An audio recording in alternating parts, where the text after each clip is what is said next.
I'm going to say that one more time because I forgot to hit recording on my end. So, hi everyone. My name is Quanisha Green, and I am the founder and CEO of Black Women CEO. This is our third RISE Honoree interview. So I apologize for getting tongue-tied just now. But I guess it's been a long day for you, Quanisha. We're gonna make it work. It's gonna be great. And the kids are home on a snow day. If you're listening to the replay later, so we've had a great time. We had spirit moving. It's been good. So Dr. June, I know this is gonna be hot. So we have Dr.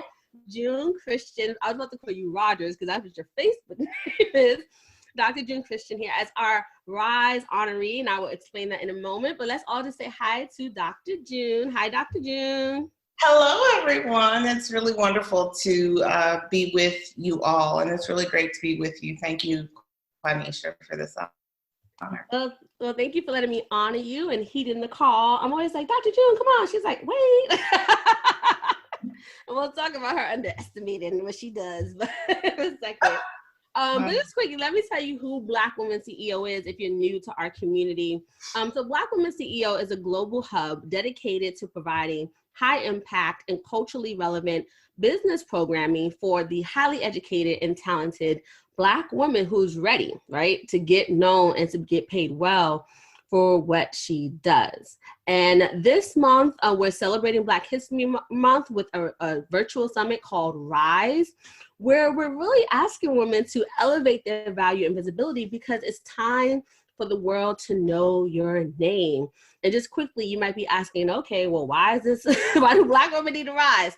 So on average in the United States, when we look at average gross revenues for, well, just businesses in general, Black women-owned businesses are averaging $27,753 when we look at, once again, those average gross receipts. And that's before taxes, right? And by race and gender, and then that intersection, we're in the lowest tier, right?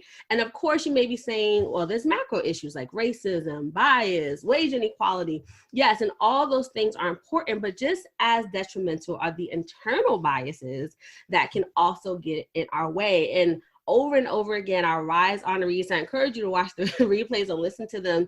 They have all said that even when they have all the business knowledge and they gotten it, they still had to contend with themselves, right? They still had to contend with themselves. And so I'm all about, and Black Women CEO is all about helping you to empower yourself, right? So that you could have, you can say that self-efficacy, knowing that your own agency and having the skill sets that you would need to do well in business. So we help Black women to do the internal work so that then they can do the outer work that will help them get results. And then particularly this session is our RISE Honoree. I wanted to honor some of our Black women CEO alumni who really exemplify both the vision and the mission of our work. These are ladies who have done that deep self-introspective work, right? Who've been in the trenches with their own stuff. They have really made a concerted effort and dedicated themselves to both that internal work, but also getting out there and sharing their expertise, enduring through it all, right? Being resourceful, investing in themselves. And as a result, they've seen the revenue and the monetary reward. So one thing I did ask them is, can we share some numbers? So they are willing to do that, and they have done that today. So that's a little bit about RISE. So once again, I'm actually going to say hi to Dr. June and just thank Dr. June for letting us honor her. So hey, Dr. June. Hey, Quanisha. Thank you. You're so welcome. So I'm going to quickly share who Dr. June is to me. As you all know, I always love the intro because in kind of the questions that we're going to answer, because it's interview style, she's going to share more about what she do and who she be, right? We always say who you be. But quickly, I just want to do some housekeeping. So this is being streamed to Facebook and probably some other channels. And we're happy that you're watching us. But if you want to participate actually in the community, in the RISE community, you want to hit the link that's in the description, because that's going to take you to the registration page. So when we have the live Q&A, and we're also doing a giveaway, but you have to be live in the classroom to get it, right? A giveaway, and the giveaway is a 20-minute power session with me, so a laser coaching session with me, and we'll be giving that away to someone who's live here by the time that we get to the live Q&A, right? And people have been winning them, so throw on your hat with a chance to win. And then once again, if you want to ask your question, you got to come in here. We're not going to search all over the internet for questions. So there is a Q&A box. So I encourage you all to write your question down. Even though we want you interacting in the chat, as we go along, let us know what's resonating with you. What are your takeaways? But if you post a question there, we might not catch it. So, write it down. And then when it's time for the Q&A, you can just transfer it to the Q&A and we'll make sure that we catch it. Also, you can also raise your hand and come on live. And that's another way that you can ask your question, right? So now that we're going to take a deep breath, now that the announcements are done, let me tell you, Dr. June is to me. So I'm trying to remember how, I think someone referred you, someone who I've coached through another community. I was a business coach in another community. She worked with me, and I remember she recommended you to me. And then I loved our first call because we really connected and you just knew. You're like, this is my next step. This is where I'm going to go. And then we started working together. And there was a lot of internal things that we had to work through. But here's the cool thing about Dr. June. She did the work, right? And even when I recommended, she kind of seek some other services to even support her with the inner work. She did that, right? And we got to some really deep places. And then when she kind of was like, I'm healed, I touched on it, I got some resources to help me move forward. Within a week of sending a launch email to her personal network, she got offered a $25K contract opportunity, right? So just imagine sending out one email to maybe it was 100-something people that and then someone's like, oh, that's what you're doing? We've been waiting for someone to work with us on that. And then, the contract, because of the budget was, I think she'll tell you maybe what the final number was, but just imagine someone saying, hey, we're bidding for this. We want you to be a subcontractor. Here's how much we plan to pay if everything goes straight. Right? So that's the power of doing that internal work, getting your signature program together. And, Dr. June probably would talk about, there was some iterations of that too. She was like, wait, I want to do this, but no, I'm gonna come back to this. And her global solution strategist. So yeah, I've thoroughly enjoyed working with Dr. June, and we're friends, we're sorors, right? All that stuff. So I'm so happy to kind of bring her here so that she can share, and once again, all of our RISE honorees, one thing we heavily practice here in Black Women CEO is transparency and vulnerability as strength. So one, I'm so honored that you all are willing to tell your story and right, some of that inner stuff that we kind of keep to ourselves in private sessions, right? So that the women here can also learn and also see what's the result of that, what's tangibly possible, when they do these things. And so just one more note for those of you who are new. One of the reasons why I wanted to do the RISE Honoree is that we had a number of experts that come, but many of them have been in business for 5 years, 10 years. And so sometimes, of course, we learn from what they're teaching us, but sometimes we can't necessarily see ourselves in their shoes because we're like, oh, well, she's been doing this for this long and she has a logo and all these headshots, right? And it gets overwhelming. So one of the reasons why I wanted to come and share these honorees is because these sisters have been in business maybe 2 years, 3 years, 1 year, right? And so they are where you can be just a year or two from now, right? So this is still very new to them, and they kind of are entrepreneurs, are CEOs on the rise, right? So it's more tangible that way, so that you can see some of the results that they have gotten are accessible, right, and tangible for you. So I just wanted to make sure we said that. Okay, so now that that's done, so Dr. June, we're going to start with who you be. Can you describe yourself beyond what you do? Because we're going to get into that next. Sure. So I am a sister, a daughter. I was adopted by a wonderful dog named Zen. I am also a caregiver, which is a big deal in terms of shaping my identity and where I am right now in my life and why this business is what it is. For me, right now, I am a healer, a sister friend, a visionary, and I work on my liberation and freedom every day. And I am living my best life authentically. Living my best life. Mm-hmm. I love that, that you're growing in every day.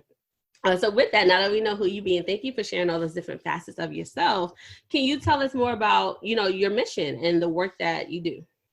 Sure. So what I do is I help people challenge bias in ways that allow them to show up authentically and also to heal. So I help them challenge biases that prevent us from showing up authentically. And I do that with systems, organizations, and individuals. And I guess probably the easiest way to say it is I identify systems biases, and I help schools, organizations, and communities institute policies and protocols that allow every person to show up fully and to be more productive, more innovative, and to bring in more profits, or in the case of schools, really increase academic success. So transformation, y'all, all around transformation. So what is your area of expertise? I know you kind of just said what you did, but if you were to drill it down, but why do you think it's so important? And let's just start there, and then we'll go into like kind of the role of CEO after that. Sure. So the way that people would describe, I think that would spark for most people would be, I do diversity, equity, and inclusion work. However, I think I'm a trained researcher in the qualitative methods, and I have extensive experience in education, and then also working in diversity, equity, and inclusion. But I think what I do is different insofar as I'm a firm believer that if you are looking for problems, you will find them. And there's a different energy when you're looking for problems and when you're seeking to solve them or to provide a solution for a problem. And so you definitely need both. But I think in diversity, equity, and inclusion right now, we're talking about problems. People spend a lot of time talking about problems and the logistics of problems and, how this works. But when you look on Facebook and you see those clips of bigots or whomever spouting off at the mouth, there's logic isn't going to combat that. It's not going to interrupt. You can't go up to them and say, well, I think what's going on with you right now is that your amygdala is That's not going to work. Like, no, that's not going to. No. So then how do we provide people with strategy, skills, tips, tools, techniques, protocols, programs, and policies that enable them to have very real conversations that create communities that are safe and productive? So that's my niche. And I think it's important because we do need answers. And if we're not looking at answers, we're always looking at problems, then we're never going to evolve, because we're constantly seeking what's wrong instead of saying, okay, how can we fix this? What's the long-term fix? And I love that solutionist aspect even of how you describe yourself, because you say, you're like, okay, yes, these things exist. We've explored them, but how are we going to fix them? And the other part of you, even how you look at diversity and inclusion, right? Maybe you can just talk about that really fast, because I know you always say, this ain't your regular old diversity training. No, it's not. So what we do oftentimes when we talk about diversity, equity, and inclusion, it's a workshop. So we're going to go to this workshop. It can be an hour long, a half a day long, sometimes longer than that. And we sit and we have these logical conversations. And I think that it's important to know how the brain works and how we are processing bias, because it's a natural response. It's a visceral response. It's biological. But at the end of the day, like I said, you're not going to interrupt a visceral response with logic. And so what we need in the moment are people who are going to not be bystanders, but be upstanders. So how do you prepare people to interrupt? And what does that interruption look like? And it has to be genuine and it has to be authentic. I'm not saying that we need to put ourselves in harm's way. I'm not going up to the bigot at the stop and go to interrupt him when he's getting his gas. That's not what I'm advocating. But when it comes to productivity and innovation and profits, and also creating environments where students can show up and be themselves, and they can honor themselves and honor other people, that's valuable, that's necessary. And so what do we do to ensure that these spaces are safe? How do we enter into conflict? How do we communicate through conflict? And how can we come out better on the other side? I love it. So the reason why I wanted her to go deeper in everyone, one, all the RISE honorees are in such different businesses, right? In different industries. So, I want to pull that out, that even if you want to work with organizations and you can say city offices, right, and regions, or if you want to work one-on-one with individuals, right? And even that, like, Kim Davis works in spirituality, right? Dr. Marvette works in dissertations, people who are in graduate programs.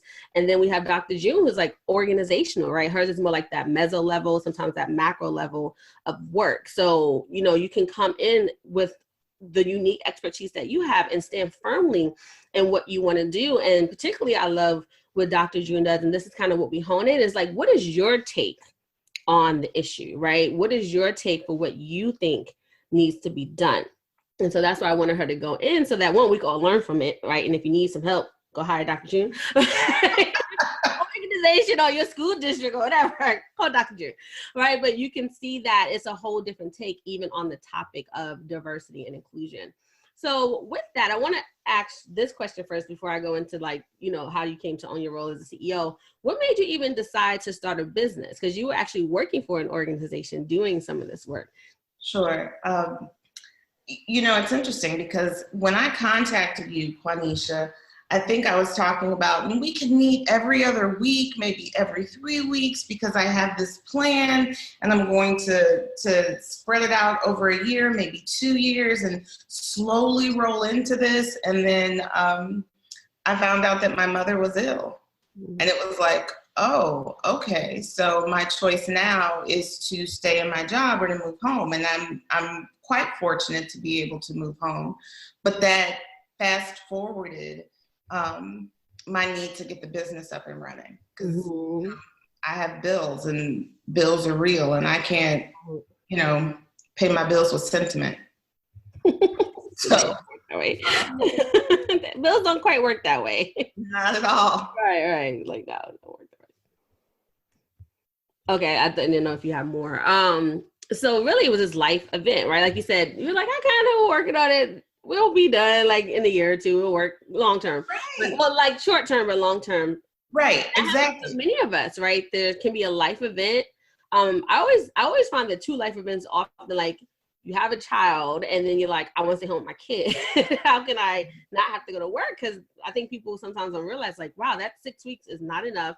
Or I find also a lot of people, there is a caretaker role. Sometimes it's our parents or someone else, when you're like, I need the flexibility to help my relative, right? To help my loved one. And I always see, of course, if there's a layoff or something, like that's also a catalyst, but Sure. Usually it's those 2 catalysts that often have women saying, I almost when it's a need to do it, right? And then some of us, of course, have the desire as a dream to, like, I want to live and be on my own. But when kind of like that back is against the wall and it's that big decision of like, I need the flexibility that sometimes the actual, your 9 to 5 or whatever the traditional job will allow you to have. So one, thank you for sharing that was going on, because I'm pretty sure there may be women here, right, who can resonate with that and maybe even be in that situation right now themselves and see what's possible. So now we know why you started your business, right? But how did you even feel about entrepreneurship just before working with me? Like, how did you feel about putting yourself out there to promote yourself, requesting compensation for the work that you wanted to do? I didn't feel like I had a network. And so I have quite a bit of education, right? So I had, developed my expertise, but I didn't have a network. And so what I wanted was training around building this network and how to create presence. And I wanted to do this over time so that, I could have, the business that I envisioned. I could make that happen. I'm probably more of a control freak than I want to admit. But I had the expertise, but then it was like, okay, but I need to feel safer. And I think for a moment when we first started, I talked about going to get additional education. And please understand, it's not my desire to, I'm not bragging, but I have as many degrees as I need. I don't need to go and get anything else. And so it was, I think, really pushing things outside of me, looking for something that was outside of me rather than really having to face and deal with what was inside. So I knew I wanted to be an entrepreneur, but I was creating hurdles and roadblocks to prevent me from actually seeing myself as such and acting in a way, even if it was imperfect. And that's a common challenge. And let me know, just like enough, right? You could put not good enough, not enough, right? If you think you need more education, or you don't have enough education, enough credentials, or you're not pretty enough, you're not smart enough, you're not glamorous enough. I don't know if that's a word, but that glam look, or you don't carry the, the red bottoms and the Louis bags. And so I can't do well in business, right? There's all these different ways that this not good enough thing comes up. And like Dr. June said, not only did she have all these degrees, she's written a book, she's been doing this work for a number of years. And it was like almost putting a mirror up of saying like, no, you don't need to go get another certification. Like you are already doing this to get paid. Now let's do it with your spin on it. And you're like, I don't know, right? And it's like, no, you can do it, right? So I would say some of my role is helping you all to remember who you are. And sometimes it starts with helping you to see who you are. Right. I actually had someone message me, one of the interviewees, I won't say who, and she was like, as I was talking and you were talking about me, I was like, who's she talking about? Right. And so still, even some of these ladies, 2 or 3 years, and I did that recently, right? I had someone supporting me with writing the new program description. I was like, who that lady doing all that stuff? And I was like, are you sure this is me? It's so funny, Quanisha, because you were like, Dr. June has written a book. And I was like, oh, yeah, I have. Like, things that don't stay front of mind.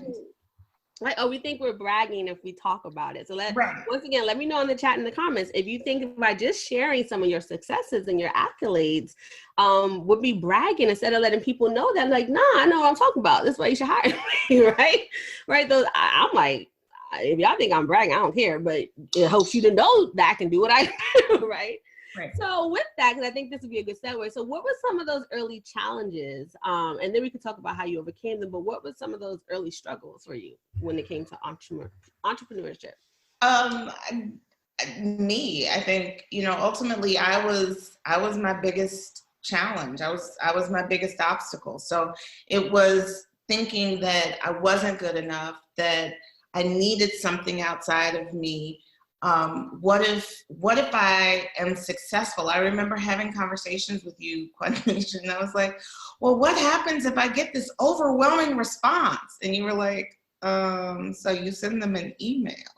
And it was like, oh, or what if I don't get a response at all? And it's like, you keep trying until you get it, like you tweak and you retweak and you do what you need to do in order to get where it is that you're going. I think I'm probably maybe skipping ahead, but there's a beauty and a joy, I think, that comes with recognizing that you are enough and that you'll run out of excuses at some point. So either you're going to do it or you're not. And I remember that was one of the conversations that we had. You were like, so you need to decide if you're going to do this or not. And I was like, oh. That's your girl. She was like, no, she did.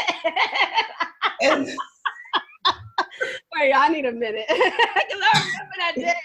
And we were on video. She was just looking at me like, I know she did not.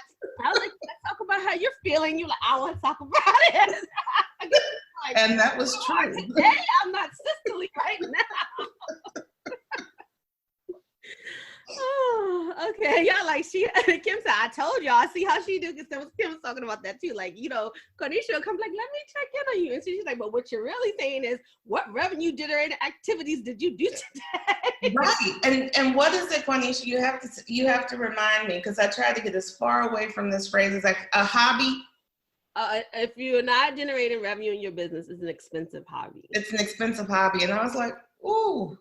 It's unsettling, because if you're not making money in your business, then it is a hobby.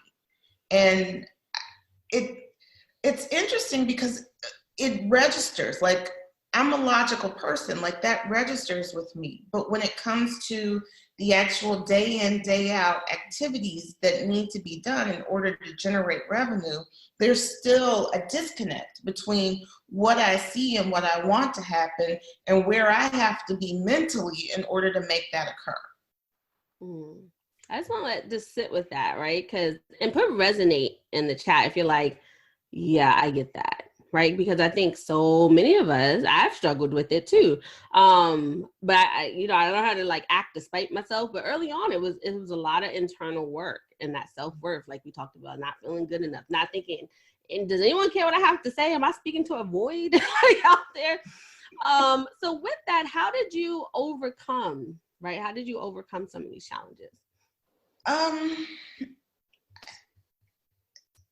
I think it's really about either you want it or you don't, right? And so for me, the affirmations that we started with were helpful, but I really had to figure out what was going on in me. So really getting to the point where it's like, even if no one responds, even if everybody responds all at once, I've got to take a step to see what's going to happen. Because if I don't, then what's the point? Like I'm still just working in a hobby.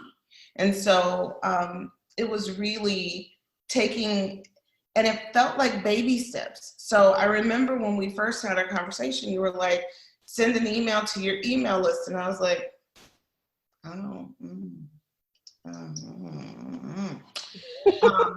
because I was afraid, like, what are people going to think about me? What are they going to think? Like, oh, she doesn't need to start a business. She's not good at what, I mean, and this is my mental machination. Like, this is the stuff that's holding me back. And then I remember thinking to myself, I may not be able to send this email today, but what I can do is I can make something really cute on Canva and post it to social media. And not even an hour later, I was talking to people about, oh my goodness, here are some business opportunities. Like, and I was like, oh, wow. So realizing that, and that was huge for me. I think that, I don't know what would have happened if I hadn't received any responses, but I did. And it was like, that was the smallest of steps that I could take, that I could manage. And I got a response and it was positive. Oh, I can keep doing this. So even that initial feedback, and y'all, she didn't just make a Canva image like with a flower or something. Like, she had Dr. June Christian Solutions, like her image. Open for business. It was like open for business. And we hadn't talked about that. So I was like, what is this? Like, what? But the reaction, right? Because once again, if you are, because some of us think about like, what are other people, what are my friends and family, let's be specific, going to say? And someone said in the chat just now, I struggle with talking about my ventures, right?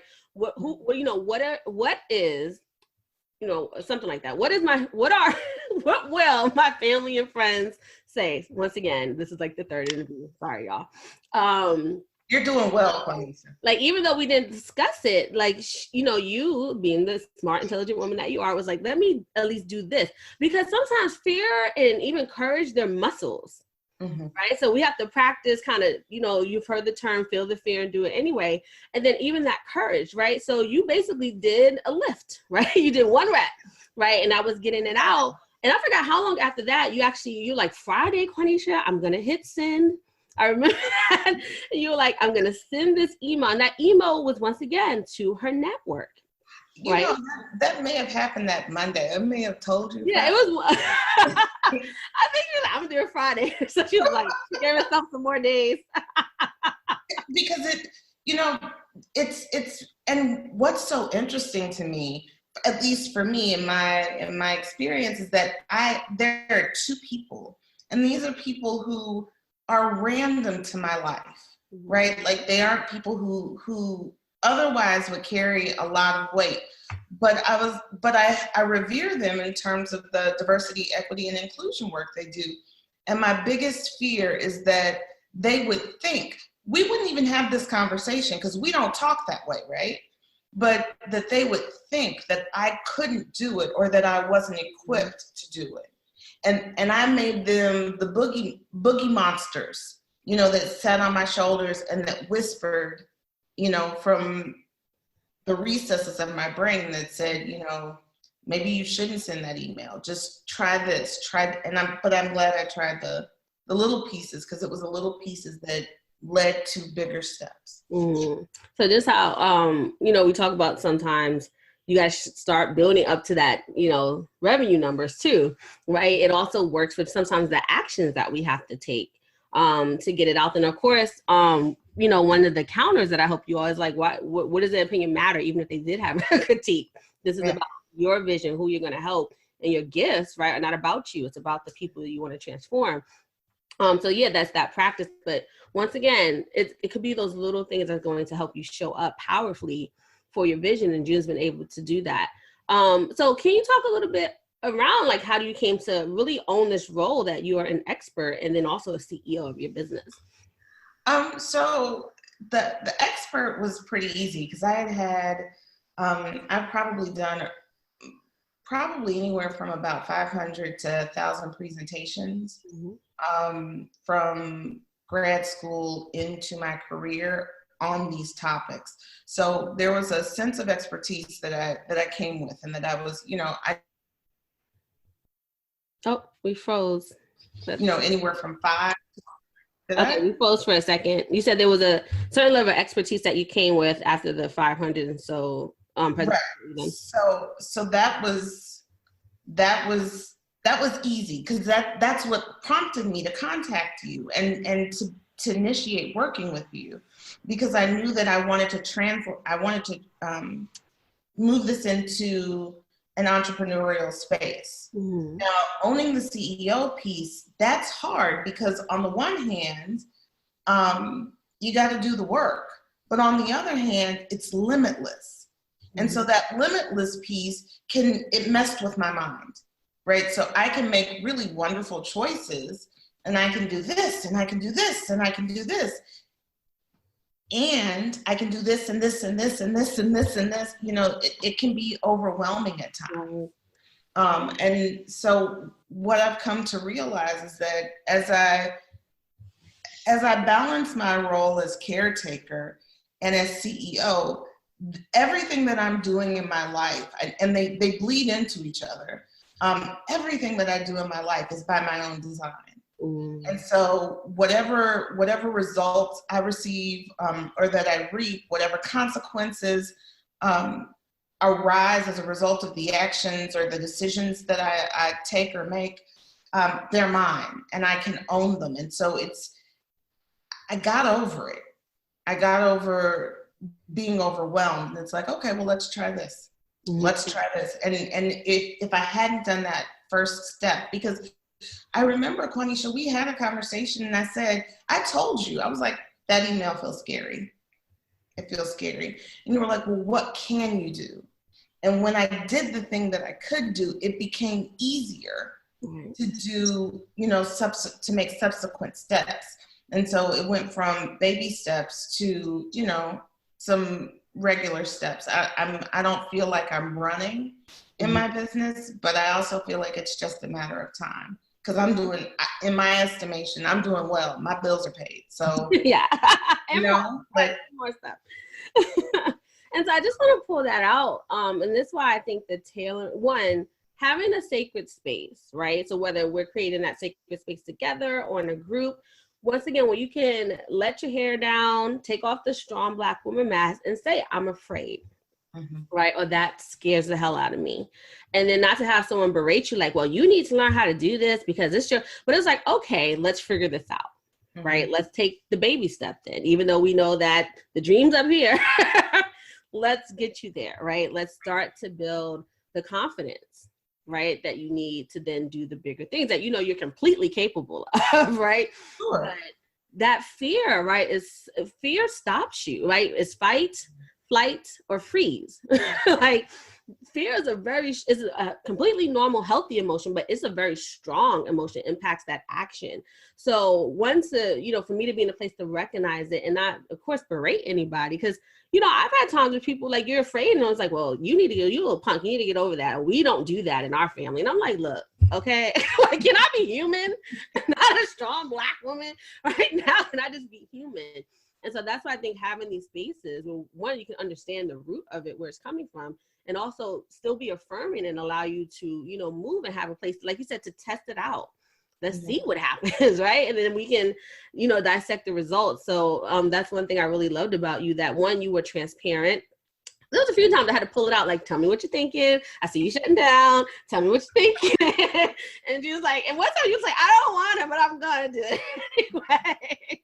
But it's such a visceral response, right? Because to be transparent, I am an expert. I know this stuff well. I know it like the back of my hand. There are times where I don't have to go, you know, into extensive preparation anymore. Like I'm like, okay, this, let's go. You know, put a slideshow together, whatever. But you don't think that you're that person, because when you have this idea that you're going to be an entrepreneur, that you're going to be a CEO, that you're going to create your own business, you don't think, oh, well, I'm going to encounter this mind fog and hurdles and things that will prevent me. It's like, oh, well, when you say you're an entrepreneur, you are one. No, you're not until you get that first check. And it's not the commitment of the contract. It's a signed contract with a check. With a deposit. Right. With a deposit. I think that's so important. And I often, this is almost a premise of the work that we do. And I mean, you all have experienced it even, well, I always explain the story, the stuff behind, and then, you know, we always walk through the exercise or whatever. But many of you are confident, right? Let me know, just like confident, if you are confident in your role as whatever your job is, or you've been confident because of your higher ed, right? Or if you got specialized training, like, so in your jobs, you've learned maybe how to work through those things to be confident, right? Or in school or whatever, right? Because I know you all top A, top of the class, all the other stuff. But when it comes to entrepreneurship, you're like, where did the confidence go? You're like, I'm not like this. Right. Right. But why am I stuck? And so some of it is like, how do we transfer? That's how we have transferable skills, is transferring that confidence that you have built over to entrepreneurship. So once again, that's when I say it's about, I tell people I get paid very well to help you to remember who you are, right? To help you remember who you are so that you can bring all that confidence and expertise and that strength now over to the entrepreneurship. But I think when you call it a mental fog, I think that was such a great metaphor for what it is, because you don't even, like, one of my mentors says, business is one of the greatest personal development tools. And then I added, all your ish comes up when you start your own business. And so I think June is really, like she said, like, it's visceral responses. You're like, why am I doing this? Why can't I write my content marketing email? I've written thousands of words, but I can't write this 500 word 4-paragraph blog post about, I don't know, diversity today. Like, right. So it can be, so some of you may be experiencing that. Let me know, just put stuck in the chat if you've been stuck. And then people are saying, like, I don't always sell myself for, I've given away a lot for free. I struggle with talking about my venture. So the fear is debilitating, right? So a lot of people are resonating with what we're saying. So the other part is, so I know we talked about a lot about the struggles and where you were. How do you feel about, your business and entrepreneurship, like now, after working with me, after getting known for your expertise, after getting paid? I'm going to ask you to maybe share some figures, but, specifically, like, how do you feel about yourself now? What's your mindset in general as a result of having done this work and starting to and have gotten results? So I love music, and I love the quote songs. So the Carters come up, and in the song Nice, Jay-Z goes on this, tear, and he's like, I just might raise my price. That's where I am. Right? Great advice. This is all this in the video. So you have to say, I just might raise my price. But I am. Yeah. And, that's what I'm starting to realize is that, it's such an interesting prospect because you're worthy. You don't have to build worth. You're worthy. I am worthy. I don't have to build that worth.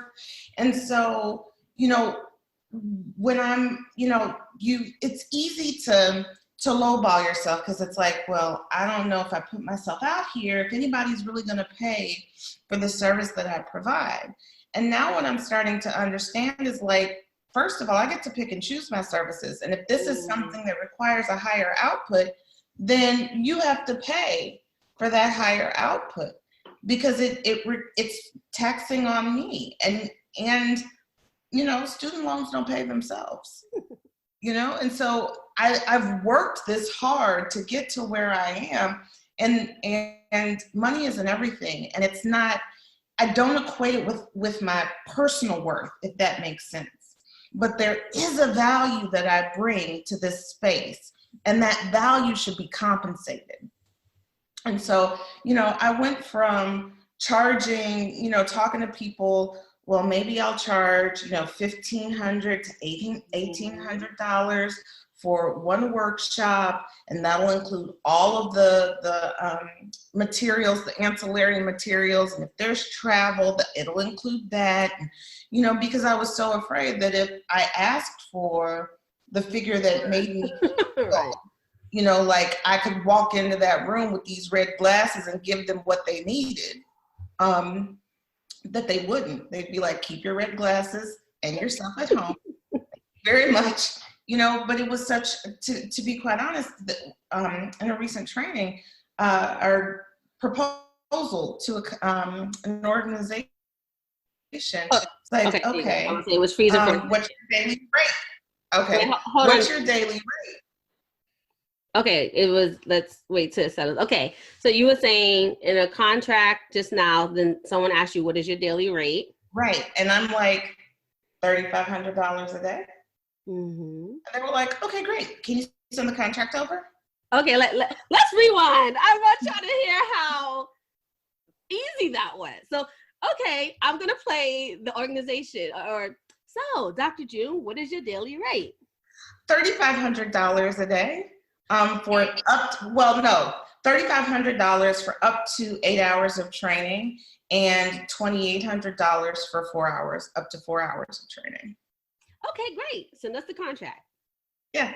Oh, we'd actually like to bring you in for a full day. You send over the contract, and I'm like, yes. People are saying, what? Yes, right? So she's giving you some numbers here, right? And would you mind even telling us some other specific, maybe like monetary things that have resulted as a result of you doing this work, getting out there and really standing, like you said, not just in your expertise, that was like settled, but it was like, no, this CEO, right? Promoting yourself, asking for money for your work. And one of the reasons why, everyone, I'm asking this is that mindset breakthroughs are just important, right? All the inner work is important, but once again, we're doing this for business. And so I want them to share some of those, results so that you know what's possible, right, for you and your business. So go ahead, Dr. June, what are you willing to share with us? So I think what's valuable is that I typically don't do day-long trainings. That's not my lane, so to speak. I do them because I think that they're important, but they're usually a part of a larger suite of offerings. So I'm talking about solutions, and typically when I talk about solutions, those are long-term things. So I think the lowest proposal or bid that I've put in for a project has been $7,500 over a 3-month span of time to $25,000 for over 6 months. Mm-hmm. That's fairly extensive. And you know, it's my signature offer, but it really is tailored to the company or to the school, to the organization. Mm-hmm. So I've had contract opportunities from $7,000 to $25,000, and so it's been. And these are, when you say contract opportunities, these are things that were solidified. You were paid for at that range of $7,000 to $25,000. Yes. So I want you all, let's all hold space for that. Dr. June does organizational work. Put an organizational in the chat if you know that you want to do organizations, or maybe you want to do training for employees, right? So this is more the consultant, right? So Dr. June is in the consultancy space, right? But you've heard her say just now, she has closed, right, 7,000 to, you said 20 or 25,000? It was 25. To $25,000 in business. These are individual contracts, y'all. How would your life change with, say you got a $7,000 contract? How would your life really change if you got a $25,000 contract? And Dr. June, how long have you been actively in business? A year and a month. A year and a month. So 13 months. So she told you one was 7. She told you one was 25, and there's some more in between there. There are. And maybe you can tell us, how has your life changed, Dr. June, as a result of bringing in that revenue? I know you said you can pay the bills, right? So you're not homeless. You still got a cell phone. But what else has changed as a result of bringing that level of revenue in? I think it puts me at ease. And so as a caregiver, in my role as the caregiver, it allows me to be more fully present with the people that I love, because I'm not worried about, how am I going to pay this bill? How am I going to keep this on? How am I going to move and do and be? And, how am I going to put gas in my car? Because when I left my job, and, I had been in that job for a year, so I didn't have a whole lot of savings, and what I had dwindled really quickly.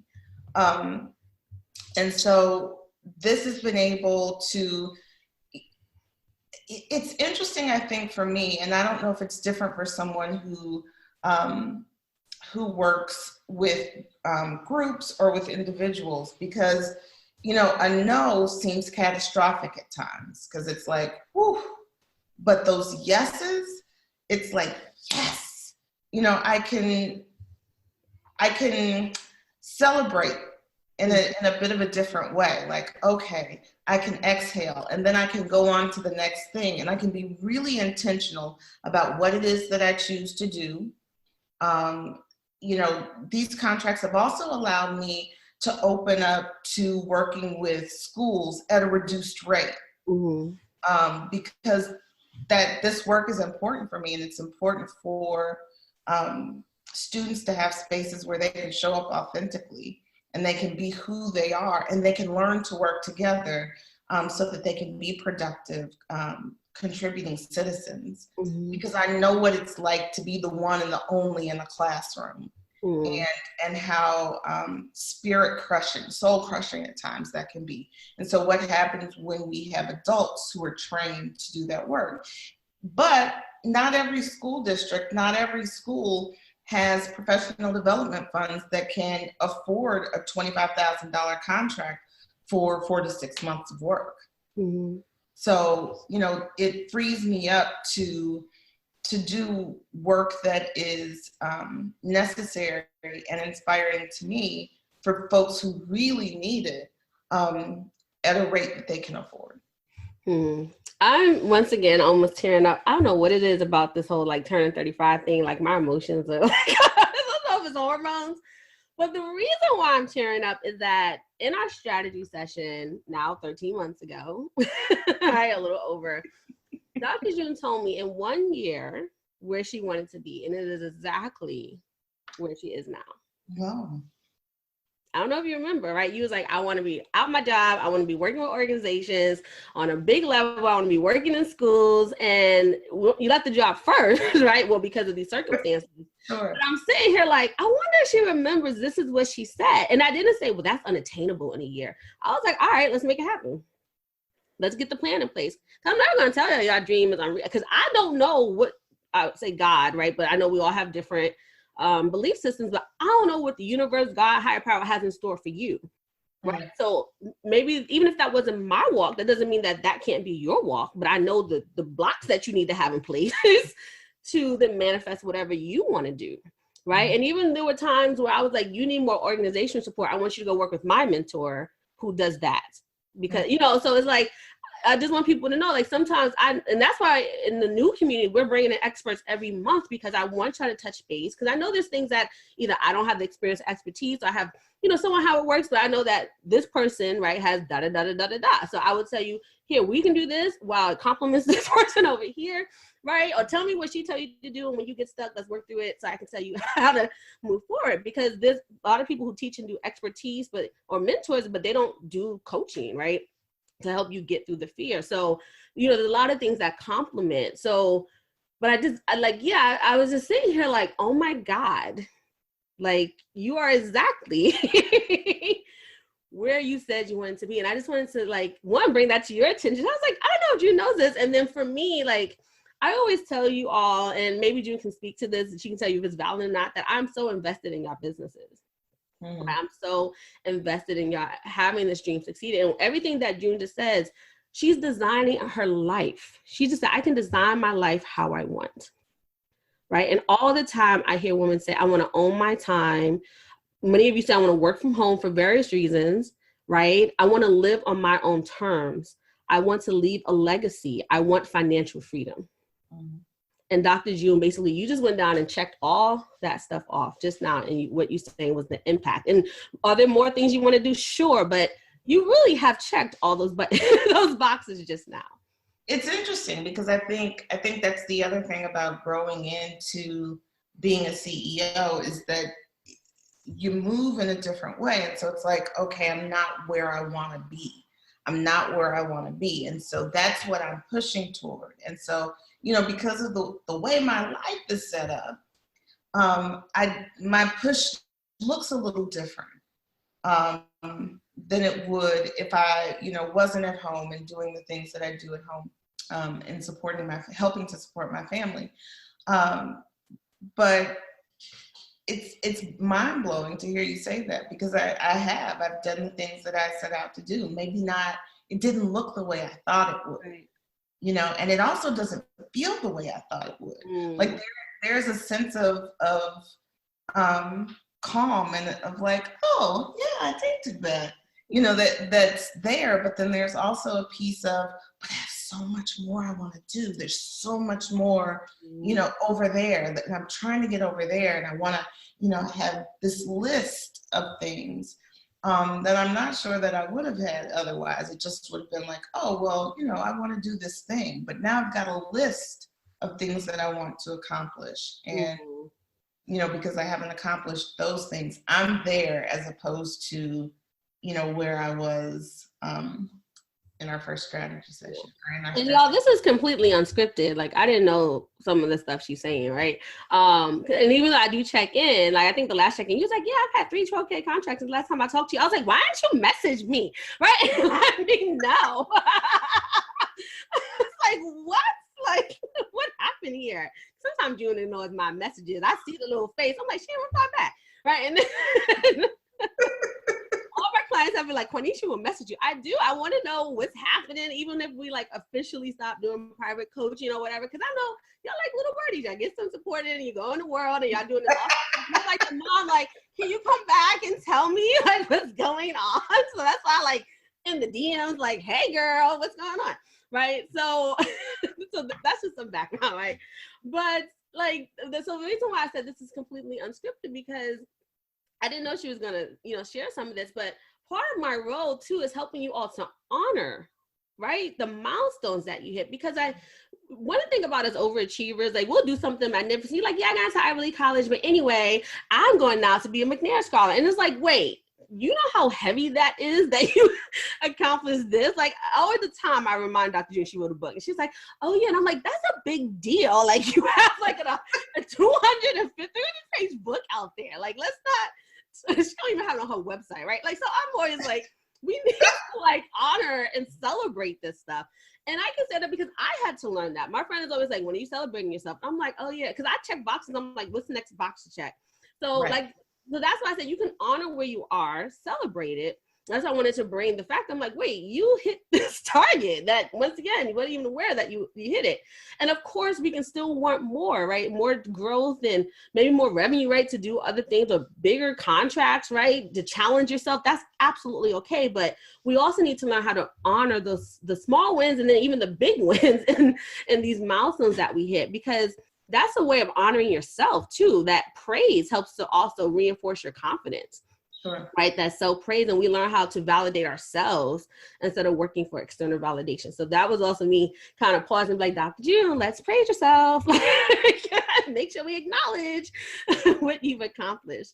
So with that, I know we're kind of like at an hour now, but this has been a really good conversation. I just want to segue to some of the personal stuff. So how have you been able to integrate like work and business, life, self-care? I know you have a major caretaking responsibility, and I know we have some women here that are caretakers for, ailing parents or children, right? And that takes, almost a big part of their lives outside of their traditional work. So how have you been able to, like, I say integrate because balance, I think it's a myth, but how have you been able to integrate all that?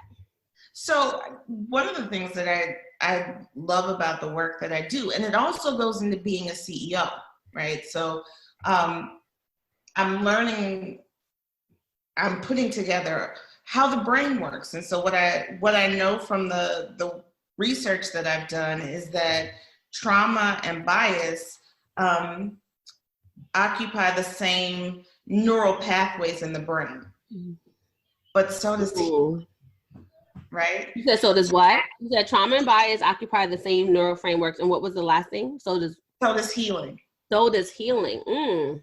Right? And so that's really the next phase of my work. And that's why I'm, I don't use the healing term lightly, because as I've said before, I've done lots of school, and part of that was massage therapy. I was a massage therapist, and it actually got me to grad school. But there's that healing piece I think is so vital. And so I'm not the best at it, but I'm starting to really galvanize my own healing processes and making sure that I put on my oxygen mask before I put on anybody else's oxygen mask. And it's actually the next step in the work that I do. So having these conversations about this trifecta. And so what are you going to do to bring in the wellness component? What are you going to do to help heal yourself? Desmond Tutu, there's the South African humanist philosophy, Ubuntu, and Archbishop Desmond Tutu and the Truth Reconciliation Project, or Truth Reconciliation Commission, when they were ending apartheid, defined Ubuntu as anytime you were hurt, harmed, or diminished, I'm hurt, harmed, and diminished. And it's a beautiful sentiment. And the thing that I would add, this is my corollary, which is also true, that anytime that you are well, affirmed, and healing, so am I. And so really positioning myself and focusing on my healing and moving through my work. I watched some of Dr. Marvette's interview earlier, her interaction with you, and listening to her talk about how she's moving and how she understands what it is that she's doing and how at peace she is with what it is that she does, even though that wasn't her initial calling, because I did that too. Oh my gosh, I can do everything. But finding that sense of peace, knowing what it is that you do, and also being able to direct your business in a way that grows with you. I mean, in my belief system, I'm blessed. And so I'm just quickly writing into the chat. Please let us know what's resonating with you out of this, and because I'm feeling my feels. And and what are some of your takeaways? Cause I know sometimes we're like in it, but I really want to know so I can acknowledge it in the chat, because I think when we say kind of what's going on with other folks, it not so much we don't need validation, but I think it just validates the experience of that. And I love that. Let me make sure I'm pronouncing right. Ubuntu. And I read about it because you write about it extensively, like on your website. And as soon as you said that, I was like, I do that. Like, it's almost like when you all are healing stuff, it's like I am, and then the reverse, like, my healing and process, y'all like, ooh, yes, I'm feeling that. Like, it's almost like, it's like we're all in this like ecosystem, right? And codependent, but not in a bad way, right? But like that, we're all intertwined, right? So when you think about it, right, the way that love isn't because you love yourself. The way that love is through relationship with other people. and you norm that love the way that you love yourself through how you are loved by other people and how you love them. And so, it is the affirmation of our humanity. At the core of what I do, it really is about the affirmation of our humanity. And if you can't affirm my humanity, then you've diminished your own. Mm-hmm. So, and as Black women, we have, at least in the United States, right, in this racial structure, we've been taught that we're not human, right? That we're less than animals. So when I say that our sense of self is influenced by history, culture, our own lived experiences, and the research shows that many of us have an unhealthy sense of self. Even that strong Black woman image is not the healthiest image, right? I have a whole article about let's reframe what strength is.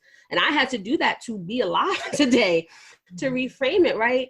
All that stuff we have taken in, right? And we've almost reaffirmed the negative stuff, right? So then to be in an environment that is affirming, but in a healthier way, right? We all get to thrive in that. And particularly the way we're doing it in entrepreneurship, we almost feed off of that, right? When someone else shares a success story, or I share hey, this was going on over here, because I'll tell each other this is what she's doing, and y'all get motivated, really, right? And it's not competition. It's wow, I didn't know that was possible, right? Or I'm so happy for you and your success. And really helping also the women, you all to see each other's strengths, because you've made accountability partners from other members, right? And y'all started, supporting one another outside of our formal coaching. So, that sisterhood that even you can create because someone's kind of understanding your walk, you sometimes learning the same things, sometimes having the same struggle, and everything's not about the coach, right? It's let's talk to each other. So can you talk a little bit about that? Because I feel like part of that integrating, right, was you getting an accountability partner too. Yeah, so I shout out to Melissa. But I don't know where I would have been without that relationship. I just don't. I mean, clearly I would have been further along in my journey because I had Quanisha. But that accountability piece, right? Because the way that I speak to you is different because I feel like you've attained a level of success that I haven't. And so it doesn't prevent me from telling the truth. It doesn't prevent me from being vulnerable with you. But when I have somebody who's walking lockstep with me, it makes all the difference in the world. So then not only that accountability piece is key, but it's also the idea, am I crazy? And to hear, I'm going to be very upfront, right?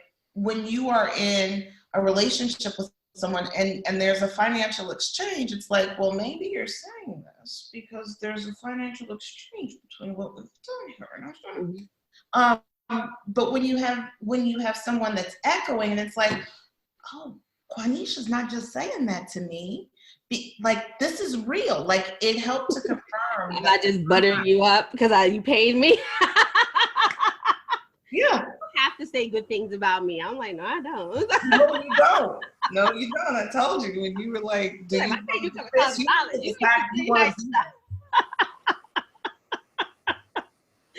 And then it's oh, well, my friend said it too. And I respect her opinion. And, we met very regularly on Wednesdays. And I really looked forward to that time because it was okay, what can I accomplish in a week's time? And to be quite honest, it also felt really good to hold someone else accountable, to say, okay, did you do what you said you're going to do? And then we get to watch each other kind of bloom and blossom and move along this process. And that was tremendous. It was a tremendous opportunity and learning and time of learning and fulfilling goals and milestones. That was really important for me. Yeah, I just wanted to at least have people have a visual, but not really, but some example of not only the bigger community can be affirming, but even when you pair off. And I've done co-working days, with just 3 or 4 folks at, when I'm in a mastermind, right? And it does makes a difference when you have your co-working time or you can have your check-in. So with that, early on, you talked about staying focused, you wanted to, because let me know, put overwhelm in the chat if you've ever been overwhelmed, because you want to do this, you want to do that, it's squirrel, squirrel, squirrel. Right. So how do you set goals, execute, and now stay focused? That's a great because I have outcomes, right? Like so now there are outcomes that I want to reach. And so it's easier to set goals. And one, I think now I know what's possible. So when you have an idea of what's possible, then the goals don't seem unattainable. So when you have a conversation, you're like, okay, well, maybe I'll charge these folks, you know, $75 an hour. And it's like, you know, they're like, okay. And you're like, you know, like, it's like, oh, that wasn't a technical issue. She's just like, they're like, right. Okay, like the expression of like, okay, and let's move on to the next part of the conversation. Exactly. And it's like, oh. And you're like, that's it? Like, y'all don't need more explanation? Like, you don't need a chart that I got? Like, right. I don't have to show you these degrees. You know? I bought a copy of them with me. Exactly. It had them mounted on wood. I didn't, but, you know. But so, and then, so, you know, it's not just about necessarily upping the price. Like, it's not, ooh, let me see how much money I can get. It's like, my expertise has value. And now that I see that it has value and that the market has borne that for me, it tells me that this expertise has value and it is valued at this rate. Now I can backwards plan. So this is the goal that I've set. And now what am I going to do to get there? You know, and sometimes things work and sometimes they don't. But what I'm learning is that, and I'm learning it. I'm not fully versed, but I'm learning it. What I'm learning is that, so it's an opportunity to come back, retool, try again. You know, and so maybe it'll look a different way the next time. I had a workshop and the workshop fizzled. I did what I needed to do on my end. I was contacting people. I was trying to pull people into the workshop. It just didn't work. And I can own that. But then I also know, okay, so maybe this wasn't the right weekend. Maybe I didn't contact the right people. Maybe the email needed to say this. Maybe the subject line, I could use this subject line. And so, you know, the way that I set goals now, it's backwards. I have these goals that I want to accomplish. And how am I going to make this happen? You reverse engineer it, right? Exactly. And I just want to pause something because I want June to hear it, but I want all of you to hear it, right? She had a workshop, didn't work out, but she didn't say, I am not good enough. Something is wrong with me. She was like, could have been a bad weekend. Maybe the headline needed something else, right? There's all these other possibilities that could happen. And then she also said, well, try it again, another way. But many of us internalize that. Right. And that's actually when there's a lot of research around how people deal with different things happening. So like when a challenge happening, are you saying like, oh, that's bad luck versus I am bad? And people tend to internalize, struggle with depression, anxiety, right? I think it's there's a whole like research, a lot of psychological research. Most of it came out of Penn. That's why I'm like, because I went to undergrad there, I like know a lot of it, that when we internalize it, right? And that's when those are often people who also tend to have depression and anxiety. But the people who tend to say, oh, that's bad luck, they tend to be the optimists, right? And then they just keep flourishing in the world because they're not internalizing it, right? And they keep moving. And I think the other thing is that you really have to look at it for what it is. So the workshop didn't pan out, but I got 800 unique looks on LinkedIn at the workshop, at the video that I created. And then gained random people on LinkedIn who are like, let's connect. And it's like, okay.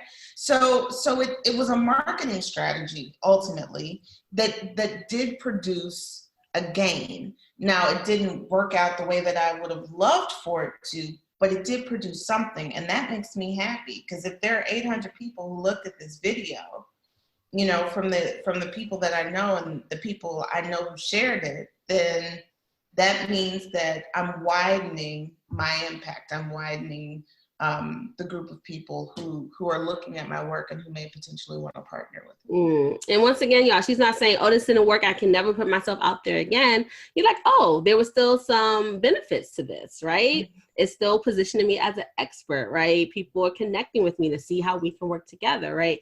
So I'm just kind of pulling out some of these different mindsets because I know many of you are struggling or here. And Dr. Jill used to be there, right? And she's like in a totally different place as a result of a lot of this. So with that, do you have like a personal mantra or motto that kind of helps you to keep going? I do. It's either you want it or you don't. You know, it's what prompted me to take that small action so many months ago, 13 months ago. But it also puts me in the mindset that if I'm not accomplishing what it is that I want to accomplish, that's on me.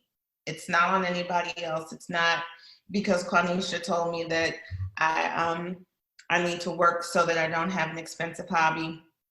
You know, the work that I did with Quanisha helped me to expand my mindset. And what happens in my business is all me. That's all me. Mm-hmm. And so if I want a particular outcome, then I've got to chase it. And I don't mean like in a rabid kind of way, but whatever it is that I'm looking to accomplish, whatever it is I want in my life, I have to go and get it. So either I want it and I'm going to do those things, or I don't. And yeah, and it was echoing a theme that we had throughout, taking 100% responsibility for your life, right? In orientation, that's what I tell you all, take 100% responsibility for your life, because your job is to work your business. It's nobody else's job to promote you. Right. Right. And I tell you, Target is promoted every day. McDonald's promoted every day. Why not you and the great work that, you know, even has more impact than, the number 9 2 cheeseburger meal, right? So, but that once again is your job. I can teach you how to promote, right? I can show you these different ways that align with your persona. That at the end of the day is your job as the CEO to promote your business. And so I just wanted to put that in the context of like, that's what June is saying. And whatever the business action is, right? We're just talking about promoting yourself at this time, but that's your job. So that's why, once again, you can have all the how-to, but I think one thing Kim said, or was it Dr. Mark? Somebody said today that 80% of it's mindset. Yeah. And then 20% is the execution, right? Or maybe the training and the skills and know-how. So once again, you can have, some of you have done masterminds and courses or even read books, and you're like, well, why am I stuck? It's probably the whole other 80% that needs tending to, right? And so, yeah, we can still teach you some more effective skills, but you're not going to do it if you don't have this base that you need. And it's not like, oh, the base needs to be at this level, right? We're always growing and tending to the base, right? In different ways, because different things start to come up at different levels. Right. So Dr. June said, like, first it was here, and you're like, wait, I'm worth more than that. Right. Even the question was, sometimes the question is, will somebody pay me? And then someone pays you. And you're like, well, will they pay me this much? So someone pays you that much. And then usually a peer would be like, well, you should really be charging this. And you're like, am I worth that much? Right. And you're like, oh, I am. And now you, right. So that's why I say self-worth is a spectrum. Right. So that's why it's not just like, oh, you can't start your business until, you can charge $50,000. It's like, no, you got to tend to these little self-worth things along the way. So with that, what would be one piece of advice that you would give to someone who is frustrated and started out? Or another way to reframe this is, what do you wish someone would have told you at the beginning of your journey?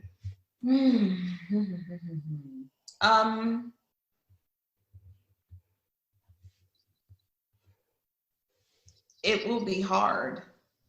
And I think that level of difficulty is different for different people. It can look any number of ways. Like, your business may be, moving and shaking, and then life happens. Mm-hmm. But ultimately, that's it, is that whatever you do, don't quit.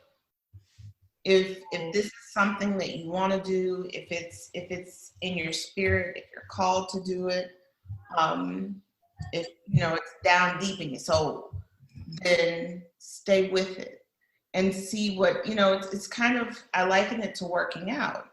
The first day that you're in the gym, you may not see the benefits, But the longer you stay at it, it's like, it has to produce. It has to. It has to. There's no other, at least in my mind, there's no other way that it can happen. And so, I do remember that conversation, Quanisha, and it was very valuable for me when you were like, you need to decide if this is something that you want to do. And I was like, but of course I want, but at the end of the day, one, either you want it or you don't. And two, commit to it. So, stop after you've gotten a result. Don't stop before. Don't stop right before the muscle starts to pop. Wait until the muscle you're like, oh, I see a little definition. Now I'm going to stop, because then what you can produce, that it is possible, because I do believe it is possible, and I'm a testament to that. Never thought I'd say that, but I am. That is so awesome. So I guess with that segues into the next question. Like, what is one thing you would say to any of the attendees who's considering maybe working with Black women CEO in the future? Or the way I really like to say this is, what would you say to your best friend if you wanted to recommend us?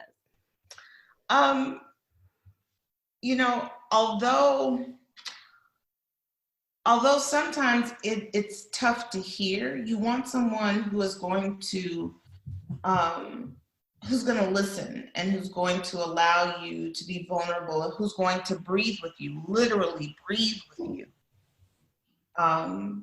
and help you shift, but who's also going to give you who's also going to say the things you need to hear, because you can pay people to say platitudes about you all the time. There are any number of coaches who will, oh yeah, come on, yeah, oh, you're doing great. And you're not. You're just doing things. Everything that I've done with you, Quanisha, has had an out. It's something in, something out. And so that's the thing. That's the beauty of the work that I've done with you, is that sometimes things were tough to hear, but I needed to hear them because it moved me. It moved me. It made me quest, just that much harder.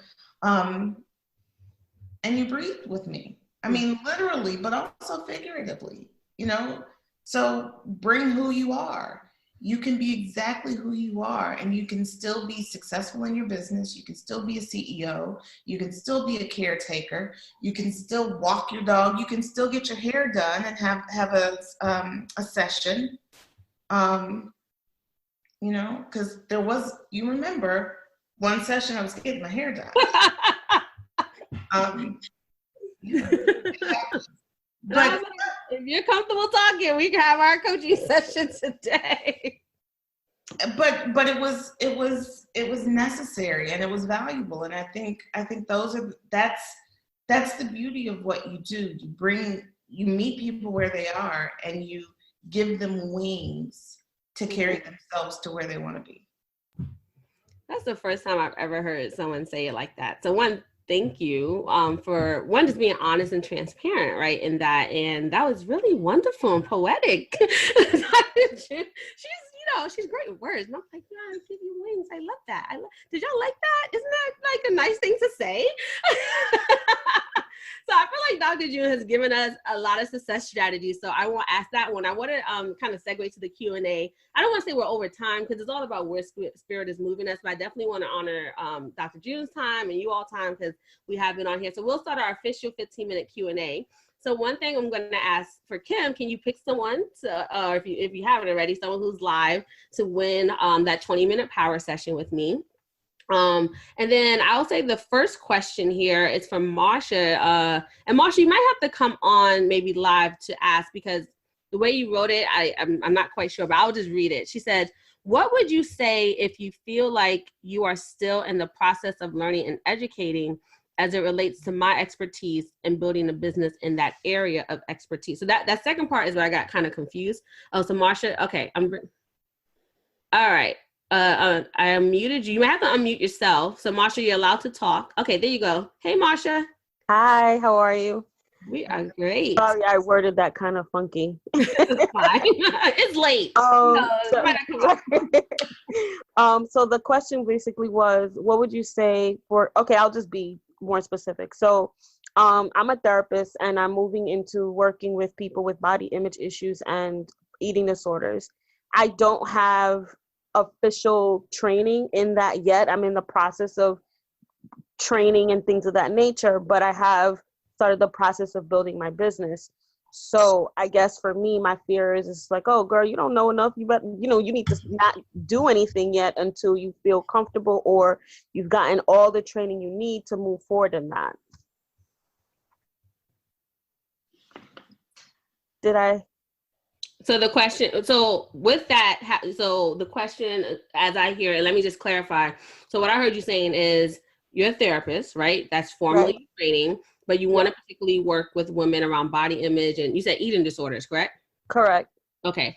But you haven't done that work before or maybe at the level that you want to do it? Is that? I haven't done it at the level that I want to do it. Okay. So let's actually play this game, right? What level have you done it at? Like maybe tell me like, you don't have to say the person's name, but how have you helped someone in this area before? Just one example. Well, I have had clients where I've worked with them providing like clinical interventions for body image issues and eating disorders. Mm-hmm. And I was getting supervision with a supervisor in order to provide that. Okay. But in terms of getting official training where... Okay, let's pause there for a second. Okay. Did that person... what we know, like eating disorders and body image is a chronic condition, right? But did that person from their even assessment or your assessment have progress? Yes. Did they maybe hit the targets, like the treatment plan that you set out for them? Yes. Okay, so they got the results that you set out. Okay, so let's just put that there, right? Now, at what level do you want to be in this? I'd actually like to get certified as an eating disorder specialist. Mm-hmm. And at what level, I guess, do you want to do your work? That's probably what I want. I mean, that's probably going to be my concentrated area in terms of treatment. So at the highest level possible. So, but what is that vision of that? Is that you're working with groups of people? You're working with one individual? You're doing licensing? Like what, we can all have different dreams. What does that look like for you?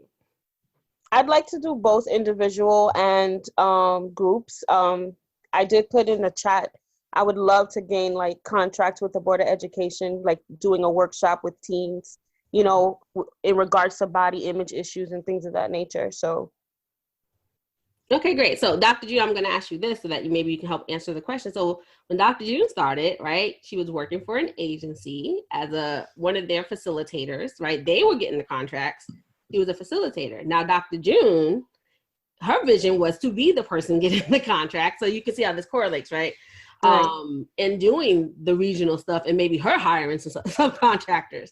So right. Dr. June, so it sounds like how did you feel confident enough to say like, yeah, I could do it at this level, even though I've been at this level before? Like maybe you never did a whole contract for a district. So maybe how did you bridge that gap?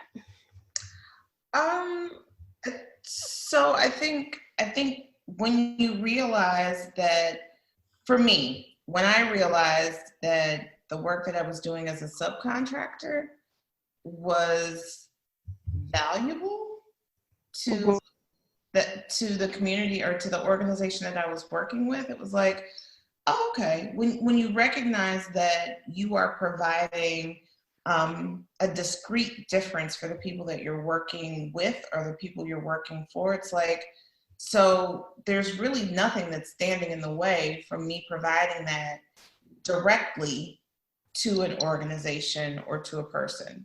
So you know that you have created change, that you have helped to facilitate change for someone. Right. And if you know that you've created that change, then it's very easy to recognize the fact that you can do that regardless of whether you have the training whether you have the training immediately or not. Because there are lots of people who work with folks around body image who have no training. Right. Right. They got a story. And that's fine. I mean, Okay, let me say my bias is around coaching and counseling. I have some bias. One, it could be me being like snobby and elitist with my credentials, but I feel like at some level, one, you're a trained counselor and psychologist, right? So that this is not about you, but I have sometimes when people use their personal experience to create, and that's fine. But that to me is like in one, like you have an example of one. And sometimes if we haven't healed a certain way, we could be doing a disservice, especially if we're not aware of like psychology and like all these other things. So that's my bias. That's why I advocate for people that formally want to do coaching. I always say master your craft, right? Master your craft. But in your case, you have the training and you've gotten people results. That's what I heard Dr. June saying. And now it's about you owning that, right? Yeah. So yeah, for some of us, like if I want to go be a clinician, a formal psychotherapist, the state says I need certain credentials to go do it, right? So yeah, I have to then maybe go and do sit for the licensing exam. I already got the degree that allows me to do that, right? All this other stuff. So there are some professions that is like, well, here are the requirements even to just operate in business in that way. But for your case, one, you're already coming with this expertise. You know the modalities that help with body image. You have helped people with it, right? And now it's just like, keep doing it, right? Keep going. Because technically you don't need a certification. And in your case, I think it's different from saying, oh, I think I need the certification. I'm not good enough. Hopefully that I didn't hear that quite, but it could be some of that. But yeah, you may just want to get more training to specialize, right? And to master your craft, but you can actually start positioning yourself as an expert in body image, right? And helping people hear from that right now. You don't need the certification first to then go do that. You can use the experience you have, the results that you got for people, because you probably now say, okay, I know that XYZ needs to happen to help her do da-da-da-da-da, right? You have kind of validated your particular signature process, and that's what you want to expand upon, right? And so you can actually start positioning, doing talks, groups, one-on-one, like whatever you want to do. And then of course, if you want to get more training, like I constantly are getting more training, whether in business development, sometimes in coaching. I'm reading a book that might talk about coaching a little differently because I want to hone my craft and have more tools in my tool belt to better still serve, but I'm still showing up, inviting people to work with me. And so I think that's the tweak. Like, I would always ask, are you doing this because are you doing this from a place of insecurity, right? Are you strategically making this decision from a place of strength? Right.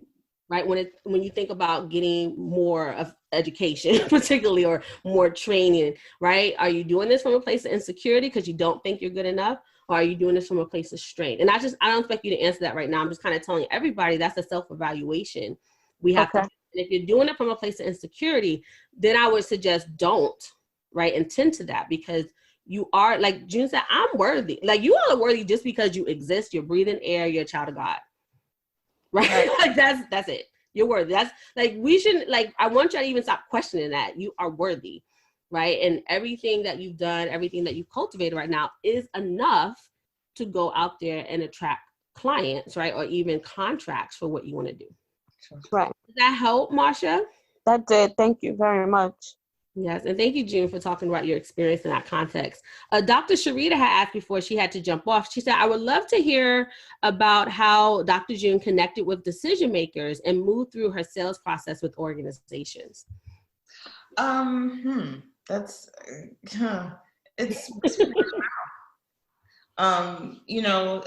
the fact of the matter is, and I think I heard you say this earlier, I can't remember if it was in the session with Marvette or with Kim, but you said that a lot of what you do comes from your network. It comes from family and friends, referral from family and friends. Because ultimately they're the people in my life, they're the people who believe in me, but they're also the people who are most familiar with my work.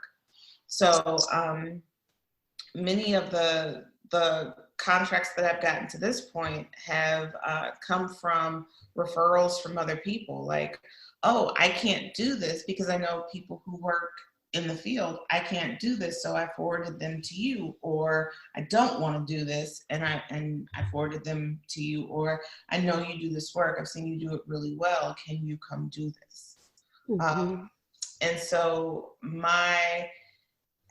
So I'm a little bit different in terms of creating my signature offer, because my signature offer pulls from any variety of things. I don't think that I have a real, like, we work through X, Y, and Z. Like, it could be a little bit of an A, it could be one, depending upon what the organization, what's going on in the organization, the level of diversity that's been attained, the level of inclusion that people are experiencing. So one of the things that works for me in my business is listening.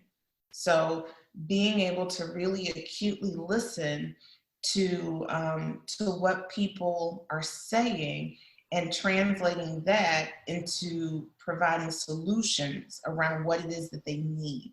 Because sometimes people don't know what they need. And I think that's the level of expertise. And to your point, to your question, Marsha, too, is, ultimately what you're talking about is transformation.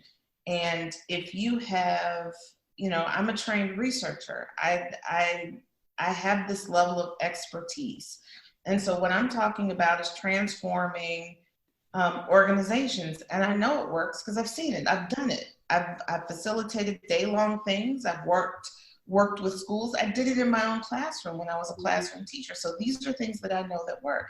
So when I can talk about it in a way that says this transformation produces results, and I heard what you said, it's when people are unsettled, or there's something that isn't working for them, when you can speak to that thing without fear and you can say to them, this is what I heard you say, and there's a fix to this. Now, you may have to make it up as you go along, but I can give you the skills and the tools and the tips and strategies and policies, programs, and protocols to get you there, to transform you, to provide a transformation.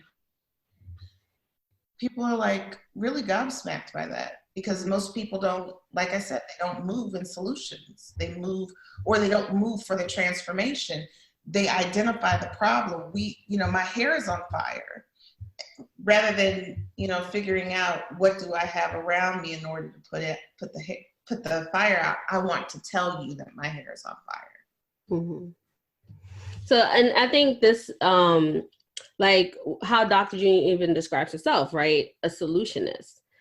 For those of us who, I think even if you do one-on-one, but I also do organizational work, like I do cultural competency training. People still call on me that. I just don't promote it. Like, it's all through referrals. And it's my fun thing to do, to stay close to social justice. Right? But like, this processes that I walk people through, right? So what I heard you saying is, like, she has a toolbox that she knows helps, and processes and exercises that, maybe company A only needs exercise 3, 6, and 9, but company 6 needs exercise 12, blah, blah, blah, blah, blah. But, she has a toolbox of things that help to do what she does, right? But she knows maybe that, okay, first I need to start with having an assessment with the organization here and their needs. The second thing I do is I give them an idea what the proposal is. The third thing I do is actually meet with the leadership team, right? That could be the signature process. And because then based on that conversation with the leadership team, I actually start to plan my curriculum. And once again, they don't need to know your curriculum, right? Because you can always write a scope of the work that's just like summarizing. But when she's planning out her day, she's like, okay, based on what they said, they want to make sure that everyone knows some terms, right? I know those inner exercises, because it's also then what she believes. It's like, you need to do the inner work, right? And learn how to have these conversations and find out, what are we all thinking, right? So then the exercises would do that. So that's why I just want to explain, sometimes the signature offer isn't like 5 steps to da-da-da-da-da. It's like the process that you even follow, say with your organization or even with your client. And then based on that, like she said, the listening, based on that, then you give, say, a treatment plan. So that's why I often equate y'all standing in your expertise like a doctor, right? You may have an ailment. Your doctor is saying, all right, we're going to do this test. We're going to do this test. Based on what we get back, this is what I think you may be struggling with, or this confirmed it. And now here's your treatment plan. So that level of confidence, right? And definitely, what is it? Definitiveness, right? Is that where, Dr. June, I said it right? Okay. That's where I want you all to stand. Like getting to that place to say, I know what the problem is. This is my assessment. And this is how I think we're going forward to get to where you want to go. Right? Like I did a cultural competency training last year for political candidates. That was my first time ever doing it for political candidates. Usually I do it for students or nonprofit organizations. And when they asked me, they were referral. They was like, can you do this for political candidates? I was like, yep, because I know my stuff works. And I just tweaked it in a way to talk about political stuff. I know policy. I did political organizing. So I was like, okay, we'll tweak it this way to meet the particular organization's needs. I still did the same exercise because I know you need to do self-reflection, right? And know your identities and all these other things, right? And the same thing in my work, right? Like if like when June came to me, even though we have the modules, right, to take you through the profit roadmap, I might tell her, based on where you are, I want you to do module 6 first because you have this thing coming up. You have actually a client conversation. So let's go through how to have a sales conversation. Yeah. And then we can go back and do some of the money mindset work or whatever, right? And so that's why it's important sometimes to want to have support, because you may be in a place or an opportunity may come up and you're like, how do I even attack this? But now you have access to what you need, like the training and the coaching to then, meet that need, but then go back and understand holistically what you need to do, like June said, to be that CEO and have those skills to drive the vision and drive the revenue. So I just wanted to put that some more in context. I'm sorry, go ahead, June. I appreciate what you said, because ultimately that is the process, right? Like listening, talking to leadership, and then assessing from what they say and giving them a treatment plan. So I thank you for putting that in steps, because that's exactly what I do. I just don't think of it in steps anymore. Yes, I'm actually thinking about doing a workshop on creating your signature offer. Because actually when we met, that's what we talked about. I was like, well, step 1, you were taking this. And then sometimes the downsell is if someone's like, I can't do your whole thing. It's like, well, let's just do the assessment. I'll write a plan for you and you go do it. Right. And people will pay you just for a plan because they don't have the expertise. It's like, all right, well, y'all do this and we'll check back in. And when they check back in, they might be like, no, we really need your help. Like we actually want to hire you. So I just wanted you all to see that. So we have I think it's 5 more minutes. So if you have a question or if you want to come on live, raise your hand or drop it in the question box. And it looks like Laterica won the Laterica trip. You get the 20-minute power session with me. Let's all say yay to Laterica. Congratulations. And then once again, questions, y'all. You got me, you got June. Like this coaching. We coaching here. So if you're sitting there with some thoughts, remember there's not a wrong, like Kim said, the wrong question is the one you don't ask. She might actually say the stupid question is the one you don't ask, right? Because sometimes you're like, oh, should I ask this, right? Or maybe you have a thought that keeps coming. Like for example, I've been in a program that's helping with Rachel Cook is my mentor. Her whole thing is uncomplicate your business. And she's like, do less to do more, right? And I was struggling with that recently. Like, why do I keep thinking I have to overwork? And I was reading her posts around how she has always been reduced. Like she works 24 hours a week and she has 3 kids. She has a set of twins and all these other things. And even though I work part-time, I sometimes feel like it's crazy. And then a thought came up just reading her post. And it was I was like, I'm scared to slow down. It came out, I'm scared to slow down. And I didn't even realize I was thinking that, y'all, but I caught it. So we teach you a process of catching your thoughts, because sometimes you don't even realize what you're thinking. But until I caught the thought, and I was like, no wonder I'm self-sabotaging myself. Like I'm working on the days off that I'm supposed to be, or sometimes I get my emails from 2 in the morning, right? Like I'm like, I'll send my email now. If they're up, then they'll read in the morning. But I really should be sleeping. I should not be writing emails right? At that time. So, but until I caught that thought, literally, it was earlier this week or last week, I was like, okay, I got to tend to that thought. And I had to examine it. Why does that thought exist? Then what has been the results of that thought, right? And my feelings, we talked about that thought, feelings, actions, belief, the cognitive behavioral process. So for some of you, if you want to catch your thought, maybe you see yourself feeling overwhelmed, self-sabotaging, being stuck, feel free to raise your hand and come on the call. And I'm happy to help you maybe figure out what that thought is right now, right? So sometimes that could be the work, the coaching that you need is we may need to identify, what are you actually thinking? What is your belief, so that we can counter it? And I don't, Dr. June, you don't have to maybe share like the root of it, but one of the early beliefs, if you don't mind me sharing, Dr. June has, is that she couldn't write. Mm-hmm. Right. And then we figured out where it came from. Now, once again, I told y'all she has a book, she's done a dissertation, but she wasn't able to write like her content marketing because it was rooted in the thought. And and we got to that thought and that belief, and then she was able to write. Right. She was able to share her thought leadership, but it was rooted in something that happened, right, that had impacted her life. And so we were able to get to the thought, right, and the belief, and that totally shifted. So if you would like some support right now, I'm committed to being on the line to help you maybe identify the thought, right, or the belief that maybe get it in the way. Or once again, we could do it together in a 20-minute power session. Now, you may be saying like, what? So in the last conversation with Kim, the woman, we had like, it's funny, Kim is a spiritual, Christian spiritual strength trainer. And somehow she brought the whole Holy Ghost. We like we had church. And I think it's also come up here. I see it in the comments. People are saying like, wow, yeah, you got to be committed. I struggle with the same thing. I want that clarity.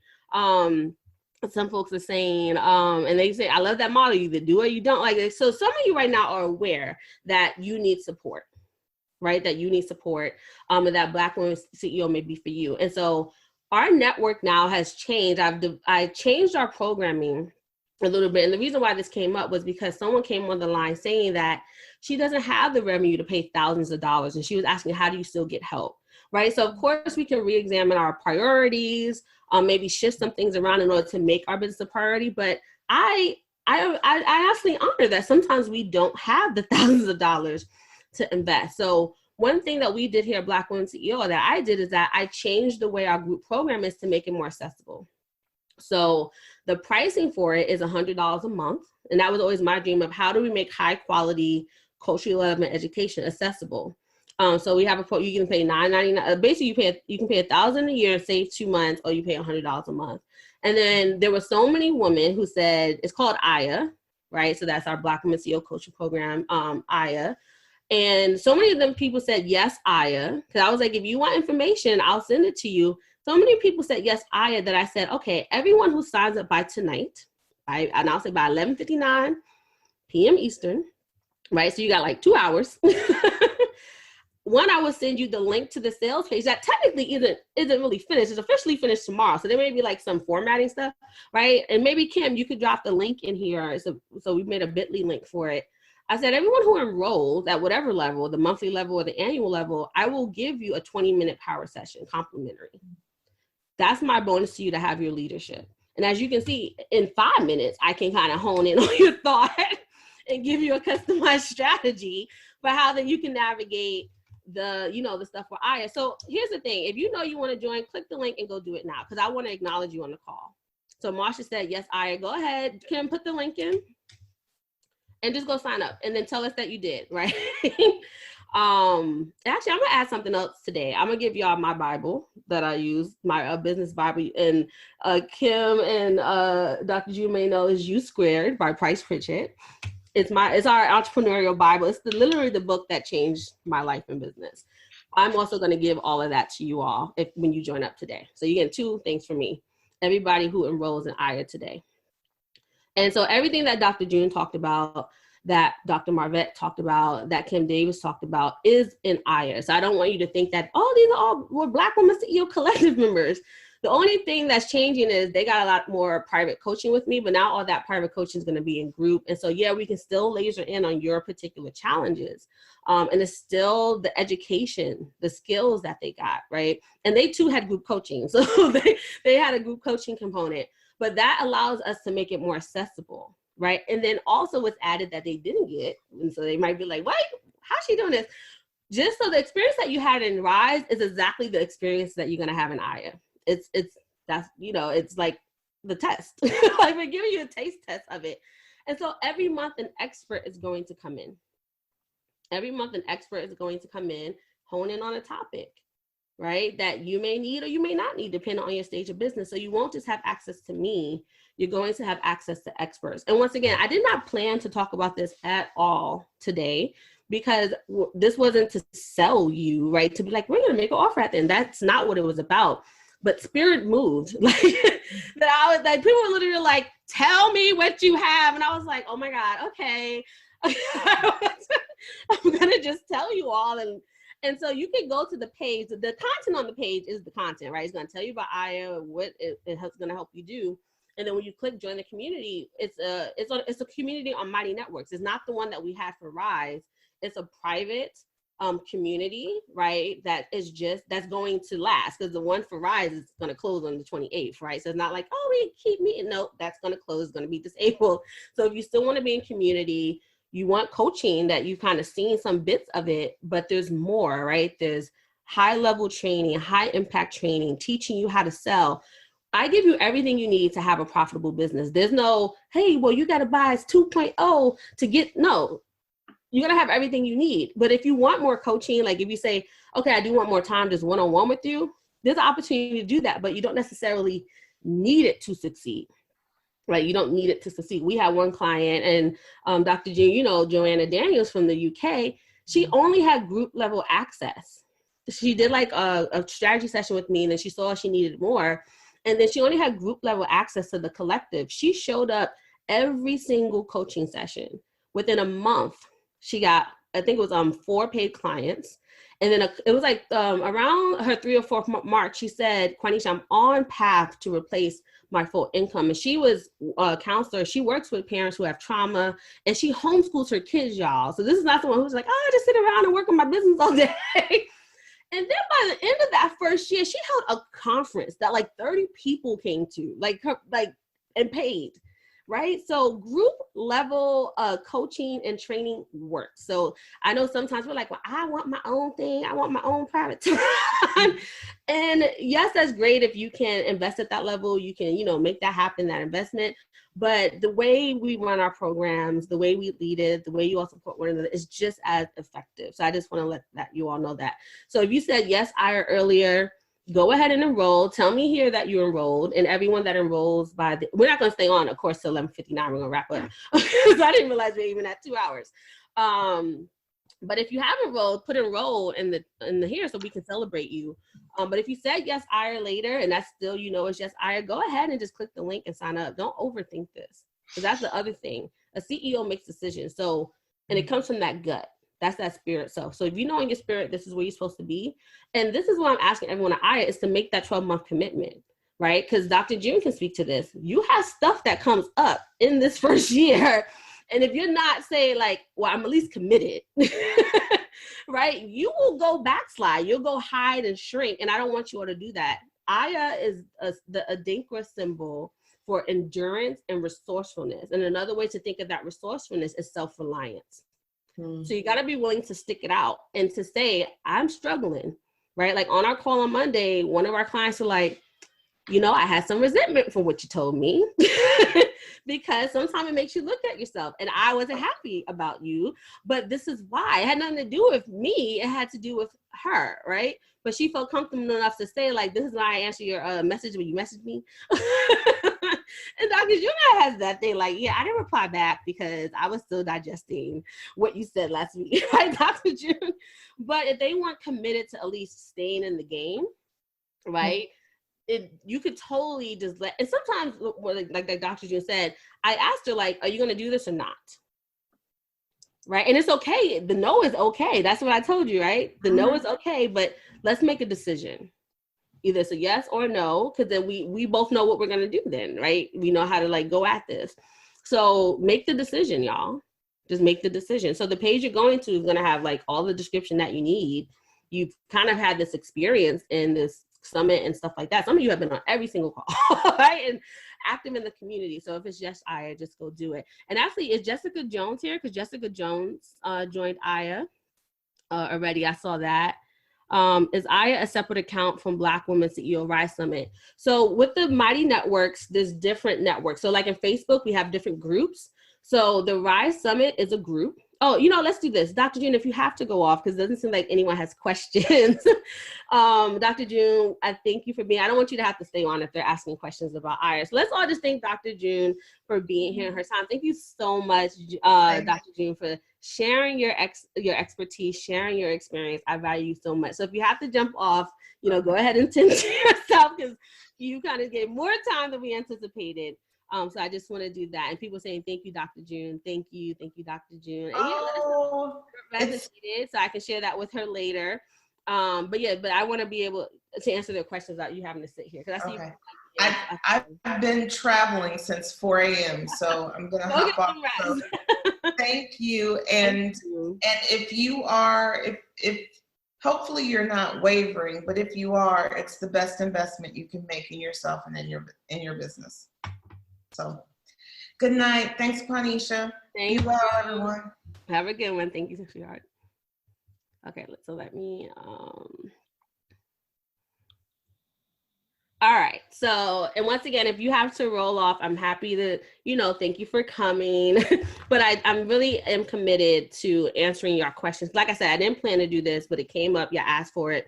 So I really want to make sure if you have questions, because like I said, that offer is until tonight. So I'm always committed to making sure that you all feel good. But once again, it's a decision that you have to make. Like, it's yes or no. And I always say, like, I honestly, when I fear something, I do it so I can face my fear.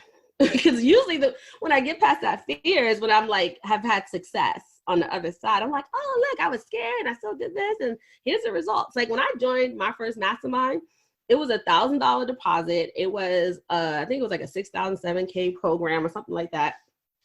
And I only had the $1,000. But one thing I knew about myself is that I would do the work for the program to pay for my business to pay for the rest of it. And it did. And I got a business credit card just in case, right? So I applied for that like the next day after I did my deposit. And all my business has paid for all my 40K of education, right? And like I said, I've had a 300% return. And I'm so invested in y'all making money. Y'all have seen that from all the RISE honorees today. Right, I'm highly invested in them. I will check up on y'all, right? So although I plan for Aya to have like 1,000 people by the end of the year, I will know every one of your names, right? And we'll have a team so that we can be high touch. And if we don't see you, right, because Mighty Networks would tell us you're there and not showing up, we're gonna check on you. So the Aya community, because it says Black Women CEO, the RISE community says Black Women CEO RISE Summit, something like that. That's like a Facebook group, its own Facebook group, but on hence Mighty Networks, right? That's going to close, right? So just like our Black Women CEO group on Facebook has closed, that's going to close on the 28th.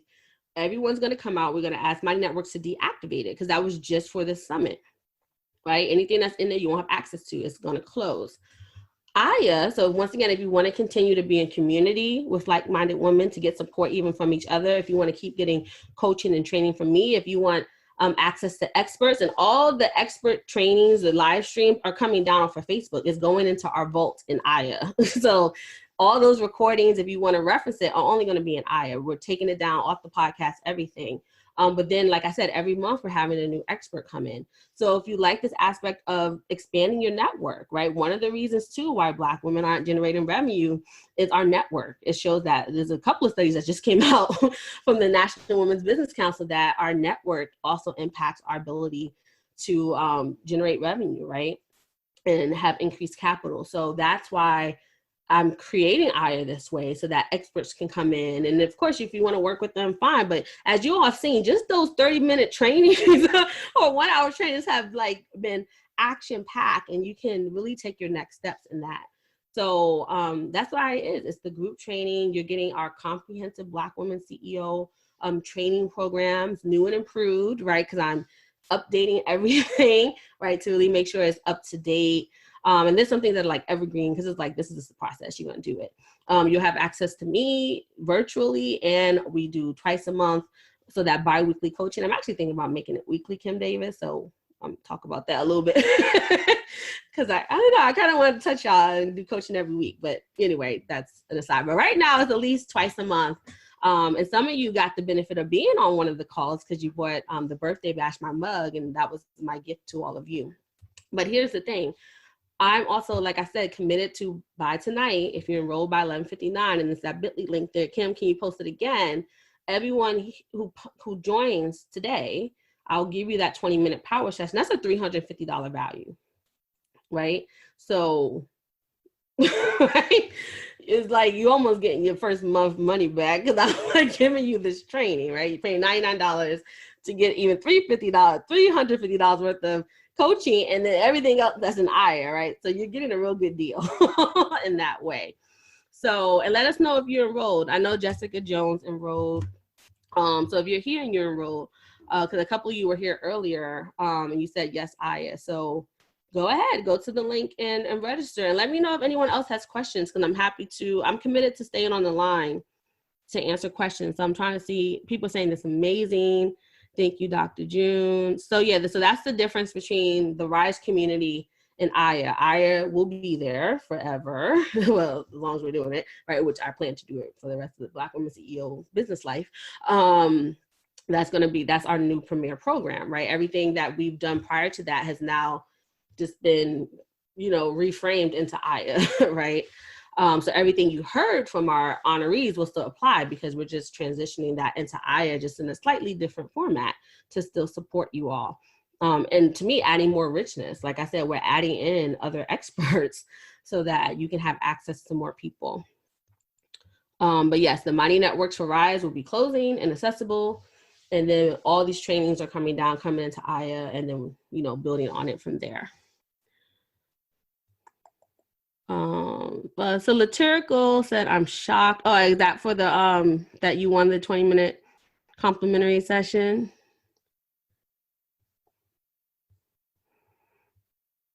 Okay. Any other questions about it? Like I said, I didn't plan to talk about it today, but you all can go to the link. Marsha said she just joined Aya. Welcome. Yay. I wish I had like the lays or like sometimes the things that everybody puts on you at live events.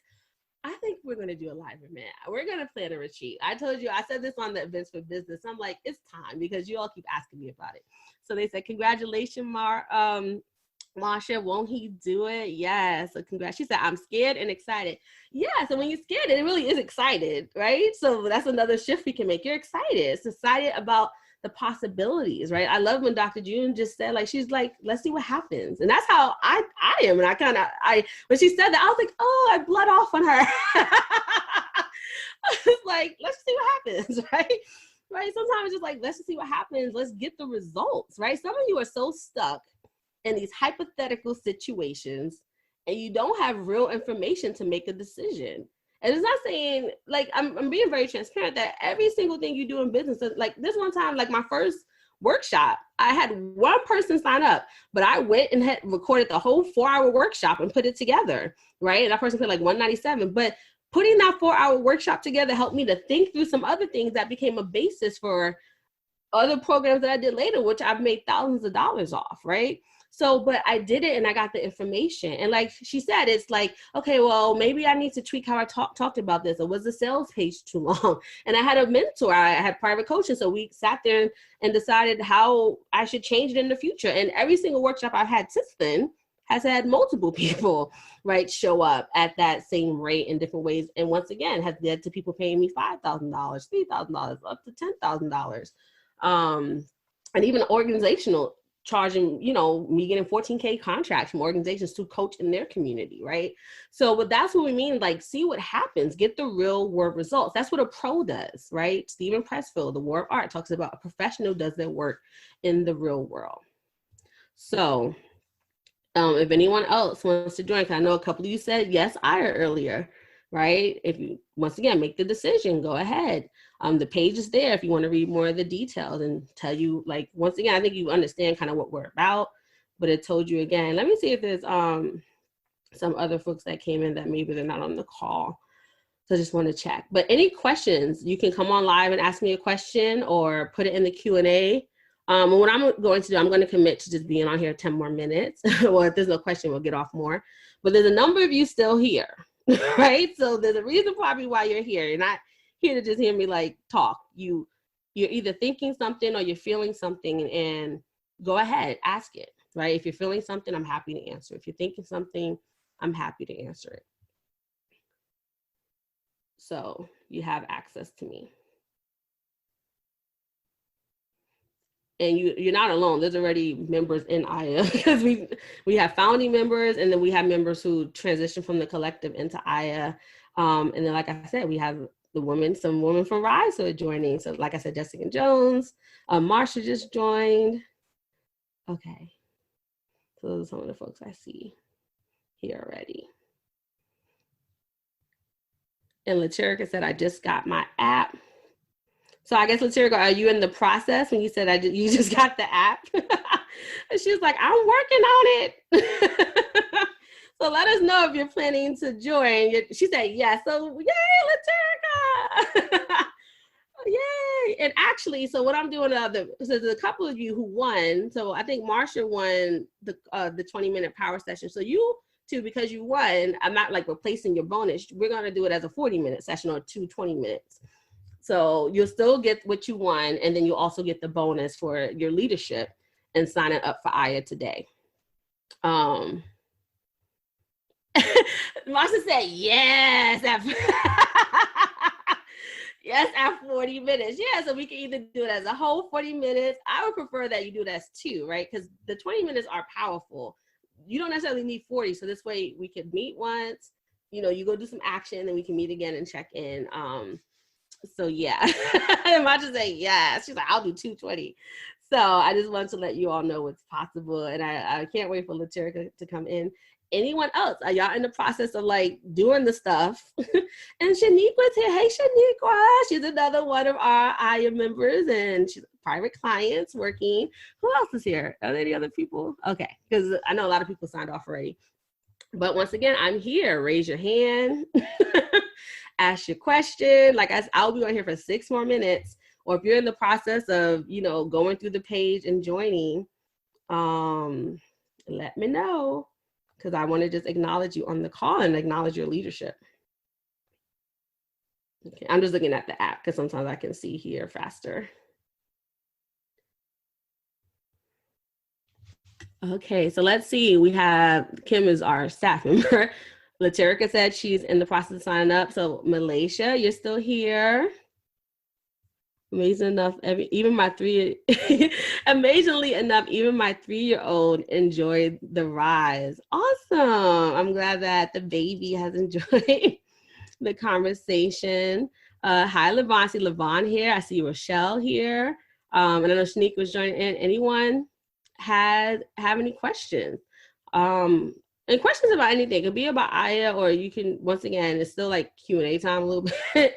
So if you have anything you need support with, I'm here for 5 more minutes. And once again, if you want information, you could type in yes, Aya, if you want us to send you the link. But it's right here. So earlier I didn't have the link because literally after I got off, the sales team, the consultant who's working on doing the page for me and some other things, they were like, check this out. The link is live, look it over. And I was like, you know what? I'm just going to send this to people who said, yes, Aya, because it has all the information, but it's still being finalized. So you'll see, like I said, some little things that I caught. It's going to be completely there tomorrow. Laterica, are you saying what made me decide to do this? Are you talking about the summit?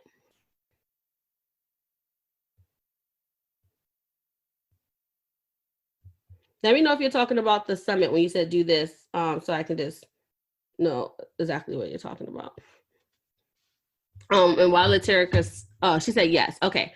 So what made me do the summit? So 2 years ago, I did 28 days of Black women CEO success, and the community loved it. When I say community, like people who are in Black Women CEO, a lot of people joined, not necessarily our paid program, but they joined into like our community, and some of them did become paid clients. But I love this idea of just sharing like the information. And this time I was like, let's really make it like a conference. And so literally, and Kim will tell you, I didn't decide this like in December to be like, oh yeah, February, we're going to do 28 days again. It came to me in like spirit. I was like, we need to do this again. And Shelly Bell and I have been texting because we've been trying to figure out ways to work together. Shelly Bell is the founder and CEO, Kim said, yep, of Black Girl Ventures. And literally I texted, I was like, are you free on the 31st to do a keynote?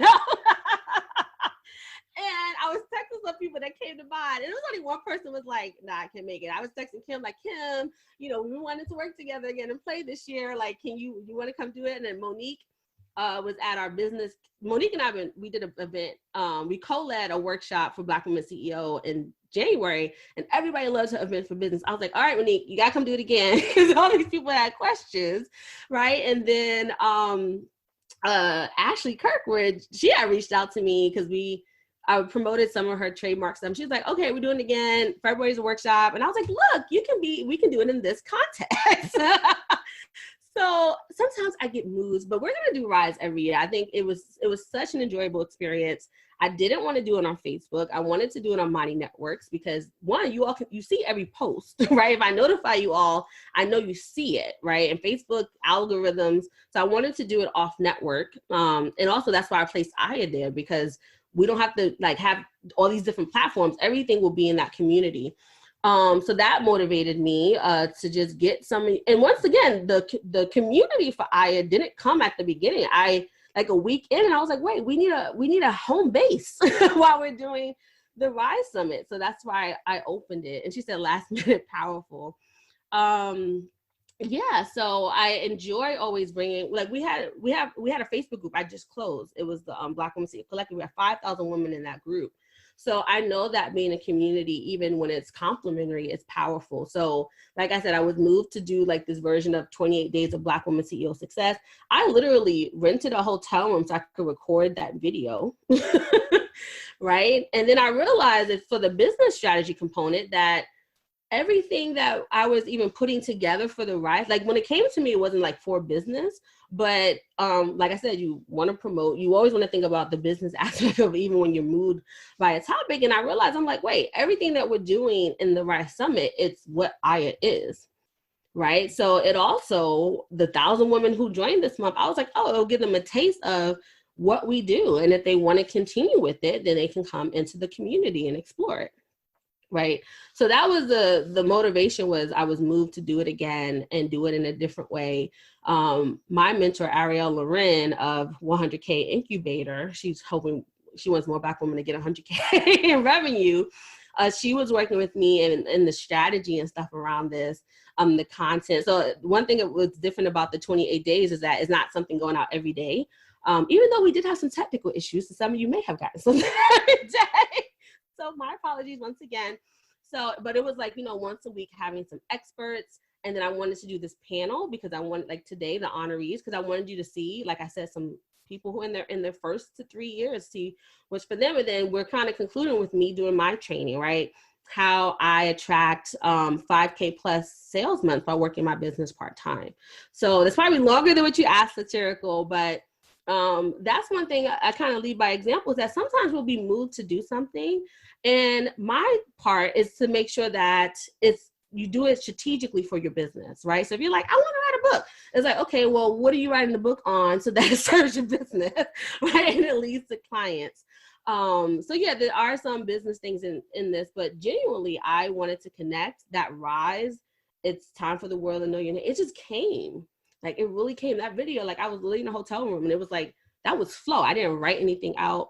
So yes, you can be moved by spirit, but because I have this, I'm proficient at business, I can also make sure it works for Black Women CEO and building our business and building the assets that we need. And then once again, some of you will come in and be, paid members. So Malaysia said, hey, Quanisha, I'm in the field of psychology. I have a wealth of information in my head, but I'm unsure of how to pull it out and put it all together to get started. I would like to start a YouTube channel and get clients, but I'm not sure where to start. I would like to coach people on how to raise conscious-minded children while becoming conscious, emotionally intelligent themselves. So what I would tell you right now, Malaysia, is, you just said conscious-minded children, but how to say this? Businesses solve problems, right? So while you have a wealth of information, it's like, how will you be using your gifts and expertise in service of solving this problem? People pay for solutions, right? So even the coach people on how to raise conscious-minded children while becoming conscious and emotionally intelligent themselves, is that really, like, if I'm up, are there people who are up at night at 2 a.m. saying, oh my gosh, I really want to raise consciously minded children? There may be those people, but they just may not be wording it that way, right? Because that has a lot of, I call it jargon and professional speak. So we need to find out. There may be people saying, I want to raise good citizens, right? Or I don't want my son to have toxic masculinity, right? Or I want my daughter to feel confident in who she is and be a contributor to society, because I want that. So I want her to grow with me in it, right? So there may be different ways she's saying that, but it's like our business needs to solve solutions. So that's why I say your business is not about you. Your gifts are not about you. Of course, I want you to be passionate and connected, right? Because we got to get up and do it every day and feel good about it. But at the end of the day, I would ask you, what problem are you solving? And how can you use your gifts and what you know in the process of solving that, right? So your wealth of knowledge, it may be that like 10% of that knowledge is going to be in service of your business, right? The other 90% could be what you pursue and what you know, or maybe what you teach at the university, right? But that 10% that's on maybe helping parents to raise, you know, I know you said consciously minded, but I'm just thinking like people don't necessarily talk that way, but to raise respectable children or good, like quote unquote, good children, or children who think about other people, right? Who are just good people, who are good people. That might be like, you know, sometimes I think I'm like, I just want my kids to be nice, like, and respectable and like not assholes, right? And so that might be what folks would say. So let me know if that resonates, Malaysia. But so that's what we would figure out, right? Act right, children. Marsha said, right? I want my kids to act right and be respectable. Respectful, right? So one, we would figure out what is it that people are actually saying around this and what are their words? And then what are their problems? Like, what are their struggles and what are they desiring? And then we would figure out, how do you think they need to fix that? And some of that is based on what you have already done with people around this, right? And then you may figure out, you know, what they're actually missing. You might be like, you know, parents don't actually realize they need to do this and this and this to raise kids who act right, right? And all these other things. And so that is where you would start to use all this wealth and knowledge and honing in on creating a solution for your soulmate client, right? These parents who want, she said, you are so right, right? So that's the issue sometimes, is that it's not about, I think we take this wrong sense, we're making it about us. We're like, I want a business that I'm passionate about. It's not about you. It's about you solving a problem and then using your expertise and passions in service of solving that problem. Right, in service of solving that problem. So let me know if that answers your questions, right? So of course, there's like a lot more that we can do, but yeah, you could do what you want to do. We just need to hone in on what the problem is that you would be solving, and how we use your gifts in service of that, and then how do we market, you know, what type of marketing you would do that still aligns with who you are, right? So you feel authentic, you feel good about getting out there. And then of course, there may be mindset things that are coming up that might prevent you from marketing. Like, you've heard a lot of these stories, right? So when things come up, we can tend to that space while you're also learning like effective strategies to connect with that audience who needs what you have. She said, that's what I'm trying to work through. Yeah, so Malaysia, I invite you to come into Aya. And if you sign up today, you get that 20-minute power session. So then you and I one-on-one can dig more into and get to the root of what some of this might be. And I can give you some effective strategies so that as you're navigating Aya, and of course, like I said, we have you were there, you did you got the bonus, you bought the mug, right? So you've seen how a coaching call went, and right, how we honed in and did the specific stuff. So if you want more of that in community, go ahead. And she said, yes. So girl, click the link. Kim, put the link there again. Put it right there, so it's right under it. And I hope I'm saying your name right, because you didn't come on live. Go ahead and just do it, right? Just do it. So go ahead and sign up. Oh, so Kim is putting the link again. And we're at Aya today if you'd like to get the bonuses. Anyone else? I'm on the line. And I know I said time, but once again, I know sometimes y'all be percolating on stuff. So Latirica said she's in the process of joining. Did you actually get your confirmation, Latirica? Let me see. Let's see who I see. Let me know if everything went through, if you're still working. I might have to refresh my thing. I think that's probably part of the problem.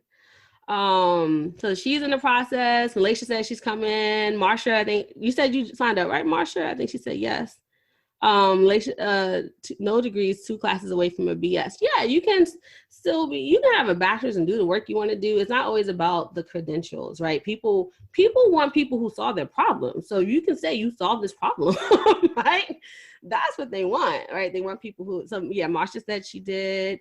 Lavon, how about you? I know you said yes, Aya earlier. So were you able to finish the process so we can acknowledge you? And Shaniqua was already in. So Shaniqua, hey Shaniqua. Shaniqua is my shy person. She's always like, don't acknowledge me. I'm not coming on video. So we're gonna work on that with Shaniqua. Although she has a really awesome candle business. Shaniqua, can you drop in your link? She said, hey, Aya sisters, can you drop in your link to your candle company? Let me tell you about Shaniqua's candles, right? So she gave us, Monique and I, because she did the business kickstart, and then she joined into our paid membership and community that she got as a bonus as a private client. She gave me this candle, and I had it like in my room, and my husband came in, and he was like, it smells sweet in here, like maple syrup. And I was like, I don't know what y'all talking about, right? And then my son came in and was like, Mommy, it smells like sweet in here. And I was like searching for and I went out and came back and I was like, yeah, it does. Mind you, this candle was not lit. So they're soy candles, right, Shaniqua? Hopefully you can type into the chat. I think you're here. And that's how powerful this candle was, that it wasn't even lit and it was still in the nice satin tie that she gave me. And I was like, this is lighting up my whole bedroom. And it smelled good. So when we said that, but it was like powerful. And I was like, wow, I still haven't lit it because I'm just like enjoying it, not even lit. I probably should write that as a testimonial, like, oh, the Saj candles are so powerful. You don't even need to light them, right? But she's like, light the candles so you can use it and buy some more. That's probably what you're going to tell me, right? People got to use your products.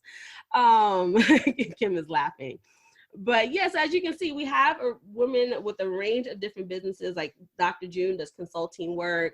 Kim does spiritual like coaching, right, and support. Dr. Barvette helps dissertation students. Shaniqua's in the community. She has a whole candle company, right, helping people to like change the essences of their home through her candles, right? So she's e-commerce.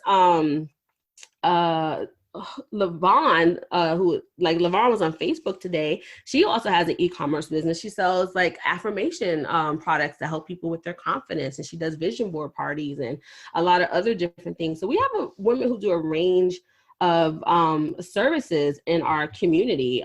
There's some who do parent coaching too, right? Some folks who also work with higher ed places. So you're getting these women who are highly educated, highly talented. That's why I say highly talented, because once again, you don't need to have a doctorate to get paid well, right?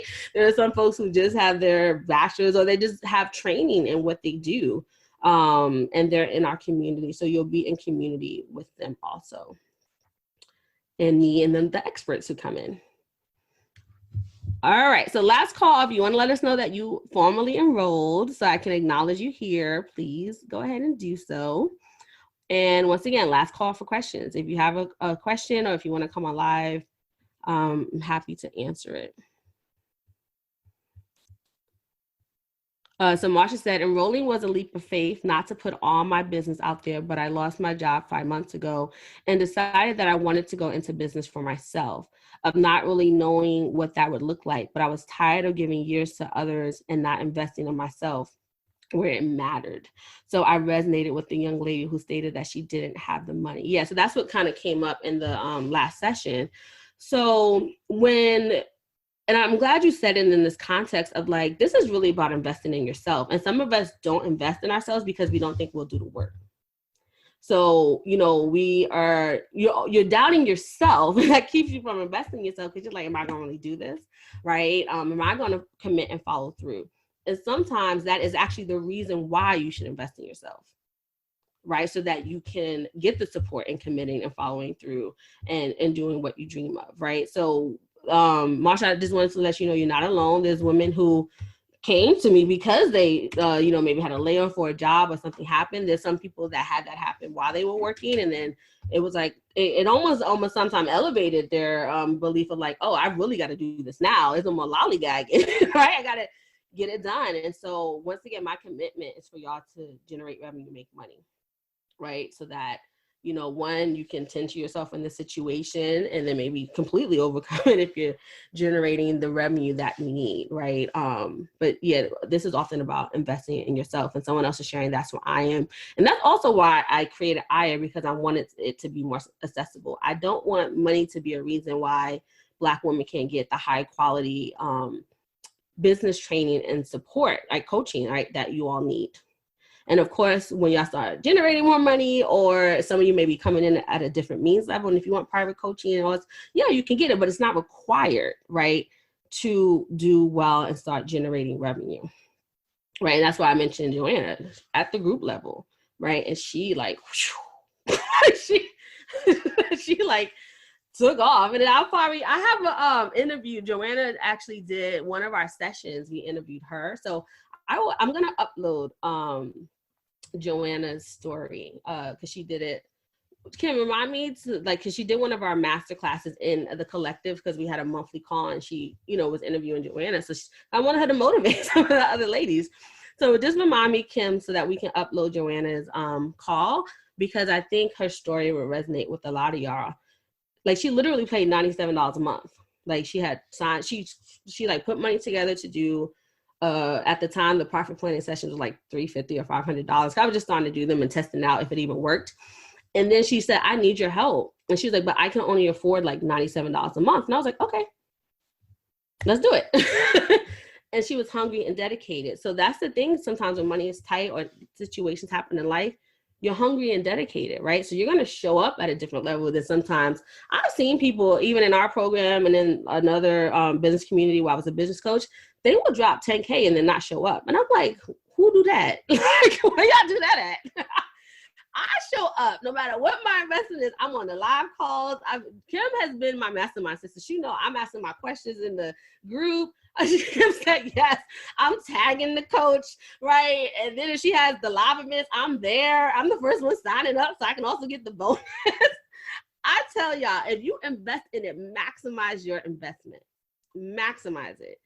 So, and once again, what people do with them, I don't count other people's purses and money, but I'm just letting you all know, like, you could be that hungry person at $97 a month, and you will get further than that person that invested 10K, right? So sometimes it's not about money as far as like effort and what you're capable of, right? But my dream is my social justice mission, right? My background is that I don't want money to be a barrier. I don't, right? And if that means like I'm making less because, and I've actually been like, this hasn't even been a burden on me to do it this way, right? At all.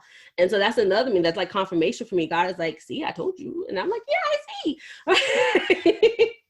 So we're going back to the spiritual part. And so, but this is my work in this season of life. It needs to look like this. It needs to be like this. It needs to touch you all who are having some of these experiences, because I want you to win. I want you to win. And like I said, if you sign up today, you're going to get the 20-minute power session with me. And so Kim said, sometimes when money is tight, it's a great motivator to get stuff done. Yeah, I left graduate school, like working for myself. I did not even apply to social work jobs, because I was like, I'm going to work for myself. I'm going to figure it out. And literally, my mentor called me and was like, I'm creating this position. I instantly thought of you. She was like, because you're everywhere. Because I was implementing. Every time if I got a $15 book, I'm implementing. And then that mentor would put me on their platform saying, here's Quanisha, her testimony. And she was like, you're everywhere. And I also exemplified her work. And that contract allowed me to leave graduate school with a baseline. And then it also gave me confidence. I was like, you know what? I'm going to go get some other organizational clients. So I graduated, right? So this happened. It was like around, she called me around like April. And it was like, April, and I was graduating in like late May, June. By the time I graduated, I had 5 organizational clients, and I didn't have to get a job.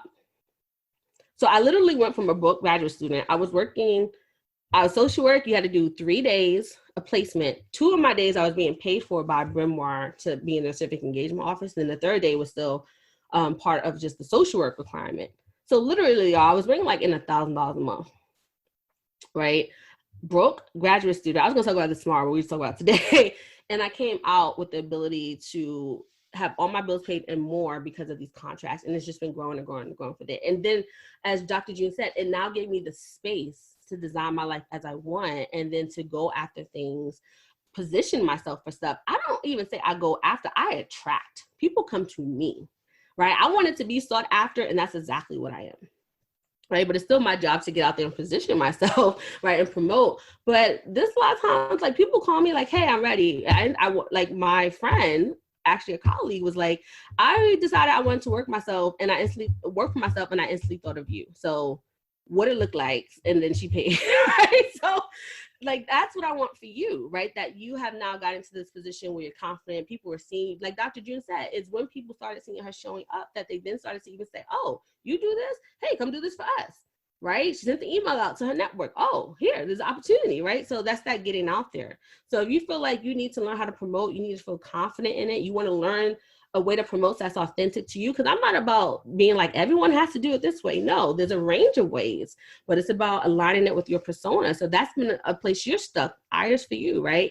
If you know you're dealing with mindset stuff, eyes for you. If you want to be in community, so you're you're not alone, eyes for you, right? And once again, this is not the hard sell. This is me just telling you how it's for you. Right. And some of you are like, oh, this is so long. If you got to go, you got to go. But the reason why I'm talking to this, because I know what you're thinking. Right. And while we may be saying, oh, $97 a month, it's not a lot. It's not about the $97. It's about you not having to face yourself. It's about you having to face yourself. So I'm going to invite all of you that are still here. If you know if you're scared, that's the reason to do it. You got to face the fear, because that fear is going to keep you stuck and you're not going to get the results. I asked all of you, what would a successful business look like for you? What is that amount of money that you want to make? Right. And some of you articulated that and you saw how powerful, like, wow, I didn't even know that's what I wanted. Right. Even just articulating that was powerful. And we hope you get clarity on what is the life you want to live, so that we build that business around that from the very beginning. Right? Getting clarity on who you want to help and the problem that you want to solve. Then, right, getting you that courage and confidence, like those small, once again, it could be small things that you're doing that builds it, that allows you to then get out there, start generating money. And then when you do that, it's even like, all right, let's take it to the next level, right? Like, and some of you would start out being like, I'm gonna start asking at the $1,000 level, and that's fine. But some of you may need a safe space to work towards that. And that's what Aya does. That's what Aya does. Sometimes when money is tight, it's a great motivator to get stuff done in your business.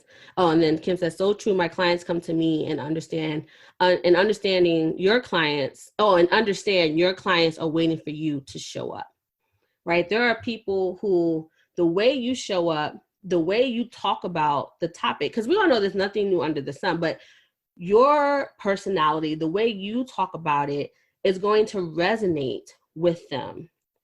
Right. There's people all the time, like literally a mentor and I, we were coaching and they were like, I like the way you said it and the way you did it. So I want to work with you. And it doesn't mean something's wrong with the other person. Is that she resonated with some people. I resonate. Like, that's how you serve communities differently. Right.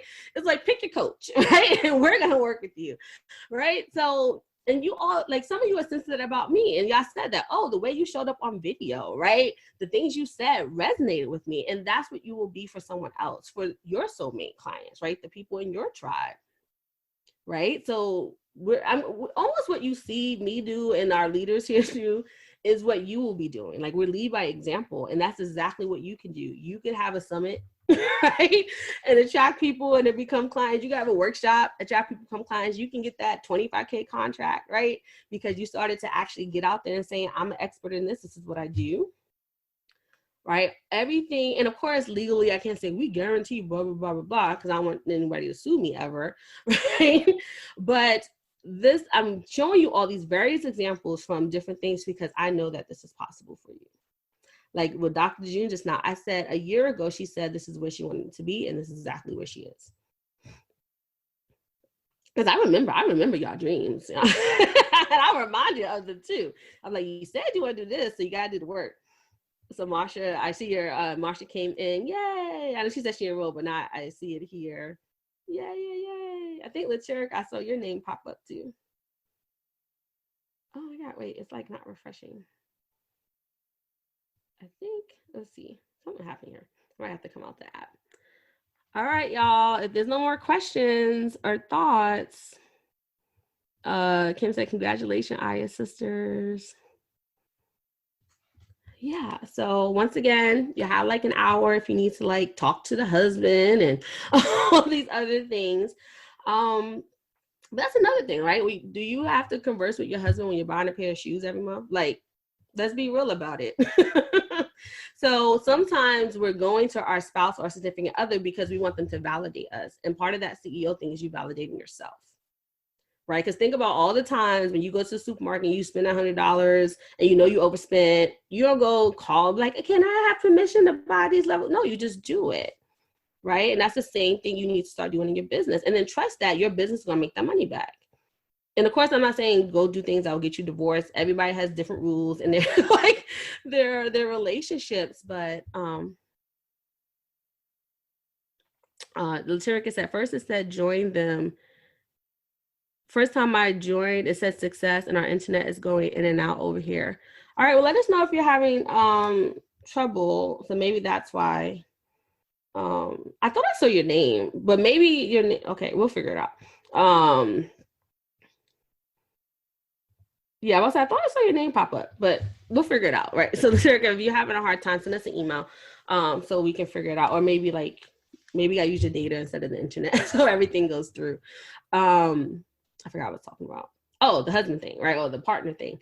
So once again, or if you do talk to your partner from a place of strength of like, hey, I'm planning to do this. So we're going to move some things around in the budget so that I can invest in my business and learn this. Versus like, I think I want to do this, but I'm not sure. And I know we got to pay the veterinarian, but the dog's not even sick. And I got church on Saturdays and I volunteer, right? If you come to your spouse's significant other unsure, this is what happens. They are going to say, no, don't do it right now, because they want to comfort you, right?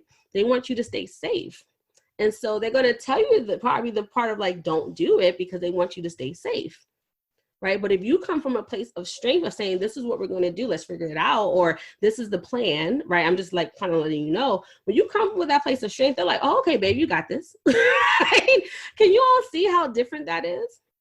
Okay, Laterica said, it says I joined. Yay! I'll probably just have to refresh something here. We'll figure it out. I can probably see it differently. And like you said, the people you've been hanging out with right here are now joining. These are your sisters, right? So that's just my advice for those of you who often have to talk to your spouse. Go talk to them from a place of strength. If you need to sit down first and make the plan of like, okay, this is how the $100 is going to get paid. This is how I'm doing it. And this is how I'm moving. This is the time I'm going to work on my business. And you then relay that plan, then they're like, okay, right? The same way you decided to go do your graduate program or certificate program or whatever, it's the same way now you're making with your business. Now, I'm not saying that you aren't nervous about it or anything like that, but that's the place of strength. That's how you start to have that conversation from a different place. And honestly, I'm gonna tell you what I do. I've never consulted my husband about any of the investments that I've made. I'm not saying y'all gotta do that, because like I said, but I'm like, I'm the CEO and I'm in charge of my business. So if I make this investment, it's my job to pay for it and to still pay the bills that I'm responsible for in my home. So I never go to him, because I know my husband has all these opinions about different things. But as he starts to see me get results, he's like, oh, I might have to think about that differently. And I'm like, yeah. So we sometimes have people in our lives, it's not that they're negative, but they sometimes don't understand the impact of like you getting your first subscriber, right? And they're like, look, somebody signed up and got my free thing. Like someone said, this is something that I wanted, that even your free thing, right? And we know the significance of that, so we can cheer you on, right? But sometimes the other folks who aren't, in that space, they might be like, oh yeah, that's nice. Good job. And you're like, no, do you understand how important it is to get that one subscriber? And people say yes, yep. And so, so I just knew like there's certain things you don't understand, or me making an investment of that much. She's like, why are you doing that? Right. But I'm like, you go pay that much for other stuff that you like, right? This is and now he's seeing all the fruits of it. He's like, okay, go ahead, baby, go make that money, bring it home to dad. This is the way we play with each other. But yeah, so you all can see, and I'm not saying you got to do what I do, but that's my choice. I'm like, I don't need to consult you. This is my business money that I'm deciding what to do with my business money. And then I'm still making sure that I have the revenue that, the stuff that I pay in the house is taken care of. And that's what I've been doing now for 4 years, or going into the 4th year. Sorry, I have a little lock that's getting in my eye. So, but once again, I stand in my CEO role, right? Because if you were the CEO of a company, like say a traditional company, would you be calling, hey, honey, not saying that we don't consult and get, support, whatever. But if you're a leader at your company, they want you to make a decision in the company, not you consulting your aunt and your cousin. They're like, no, we have hired you to do this. And that's the same thing. You are hiring yourself as a CEO to be the leader, right? So that's just some of my advice when you have to talk to a partner. Go into that, be in that CEO and that place of strength telling them what the plan is, telling them what you're going to do, right? And say, this is how I'm moving forward. So Marsha said, I found myself being scared to talk to my boyfriend about becoming a business owner because we are on the path to marriage and homeownership, but it was hard for him to change his mindset because he still sees the security in the job I'm back on. Yeah. So, and once again, your job can be your first investor in your business. So you've heard people like, oh, this is just overbooked, J-O-B. I don't see jobs that way. I'm like, one, you keep honing your expertise. It's going to allow you to secure you to pay your bills. And then you can take some of that money and invest it in your business, right? So yeah, there's people who are meant to be employees. That's how businesses work. And so they just have different mind frames, right? But once again, our role is to get you into that place where you have that security, or at least on path, right? So there's lots of folks in our community that still are working full-time, building their business out. And there's some people that I've had that are just like, they want to stay in their job, but they just want this extra money. One, because it might be fulfillment, or they want to handle an issue, and they use the extra money for whatever they want to do, right? So that's powerful to say, I can decide what I want to do with the revenue that I'm generating. All right. Well, so Rochelle or LaVon, do you have any questions? Because I know everybody else has. And if you're still rolling with us to the end, you're here for a reason. So let me know in the chat, or if you want to come on live, if you have any questions. Or you can say, yes, Aya, and we will touch base with you. But once again, the 20-minute coaching bonus ends in like an hour and 10 minutes or 20 minutes. So last call, either raise your hand, type the question into the chat or the Q&A. And then after that, we're going to wrap it up. I'm sleepy. It'll come tomorrow, drop it in my email like, oh, this is my situation. No, don't do that. I just don't. Make a decision or not. If you got the question, ask now, right? We're on the line, right? Stand and be courageous, right? Don't kind of sneak into my inbox in the DM. Just don't do it, right? Or don't give me the sob story. It's okay if you can't do it, or this is not your choice to go forward with. It's okay, right? You don't have to justify it or tell me that, no. Because when you do that, I see the excuses that you're making, and I want you to stand powerfully, right? So it bothers me in a certain way. I'm like, oh, I wish the sister would be seeing this, but you didn't hire me to be your coach, so I ain't gonna coach you with not the permission, right? So, if you're going to make the decision, fine. If not, this is not for you, or it's not the time, that's okay too, right? That's okay too. All right, y'all. Well, it looks like our hearts and minds are clear. Congratulations. So I think Malaysia, Laterica, Marsha have joined into our community. And like I said, Jessica Jones. And then some of you that are on here already are in the community. So like Shaniqua that are left, right? You all hung out with me for a lot of hours. So we will be following up with you about how to get your sessions and your official welcome. Like I said, but we didn't plan to do this today. So there were some things we were going to have said that we now just got to get to you all. But yes, join and come in, say hello in the community. I'll also be sending you a welcome. And we have a number of founding members in there, so they're going to show you some love too. All right. So I'm excited. Thank you for trusting me with you, right, in your business, and having this be in a vehicle in which, once again, you're investing in yourself and your possibilities. So I want to leave you all with this, that power, right? Our motto is power is the ability to create your reality. So go forth and be powerful, sisters.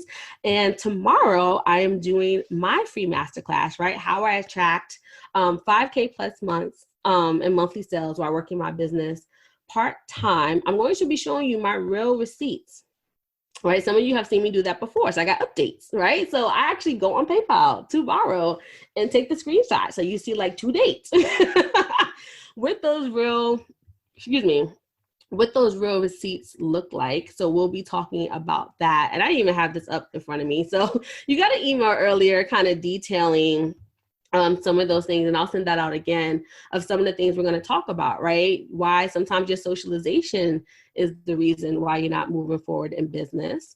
And it's not about know-how, right? It's not like a know-how that's actually getting in the way, right? So those are the things we're going to cover, and showing you the fastest and simplest path to generating revenue. So I'm going to show you like what we hone in on here at Black Women CEO that you see is helping many of the women in our community generate income, 3 must-haves that you need to get to that 5K plus month, and just how like with your grit, the right support, and the confidence, as you all see, you can do it right the first time, right? You don't have to make some of the mistakes that I made, right? Or even some of the people made before they connected with me, right? That you, even if you're just getting started, you can start, I say start strong, right? That you can start strong. And I'm showing you my receipts. So just how I asked the women today to monetarily share, right? The real numbers. I want you to see my real numbers and what has worked out for me, right? And I think that's kind of like the wrap up. So that will be tomorrow at 7:00 p.m. So I encourage you to come back, help another sister rise, invite a sister, right, to tell them to come. So I will see you all tomorrow. And once again, congratulations to the ladies who joined Aya. And for those who may be making the decision tomorrow, because that was when I was planning to formally, like I said in the email, open it up and tell folks about it. You know, that's another opportunity that you can explore. I can't say the bonuses will be available. So that is something for today, just to honor everybody. And I did have some plans. I think something else that to once again honor the leadership for people who are making these decisions to you know, really do the work that you need to do to become a Black woman CEO, right? To step into that. All right, y'all. Well, have a good night, and I will hopefully see many of you tomorrow, and then see some of y'all in the Aya community, because I can go message y'all right now. All right, so this is Quanisha Green signing off, and thank you. And I want to also give a special shout out to Kim Davis, our client relations and operations manager. She didn't know I was going to do this, so she has dedicated a lot of time behind the scenes and sometimes in front of the scene. Y'all have been seeing her to Black Women CEO, believing in what we do, believing in me, right? And then her being an alumni and client too, she's seen these things work for her. So one, I want to thank Kim again for letting me honor her and spending the time to share her story and, you know, pour into all of you. And then also this support work that she does. She does a whole lot, y'all. And I just wanted to acknowledge that, even being on here, like what, an hour and a half more than we thought, right? She has babies and things to tend to. So I just wanted to publicly say thank you, Kim Davis, for ride or dying with me and also being of service to the women here. So yes, I just want to say that, right? Maybe I got to pay you in equity, right? Like, like Beyonce say, pay me in equity. So we may be changing our conversation a little bit so you get some equity. All right, y'all. So that's officially my goodbye. Have a good night. Peace and love. And I will see you all soon. Right. Bye.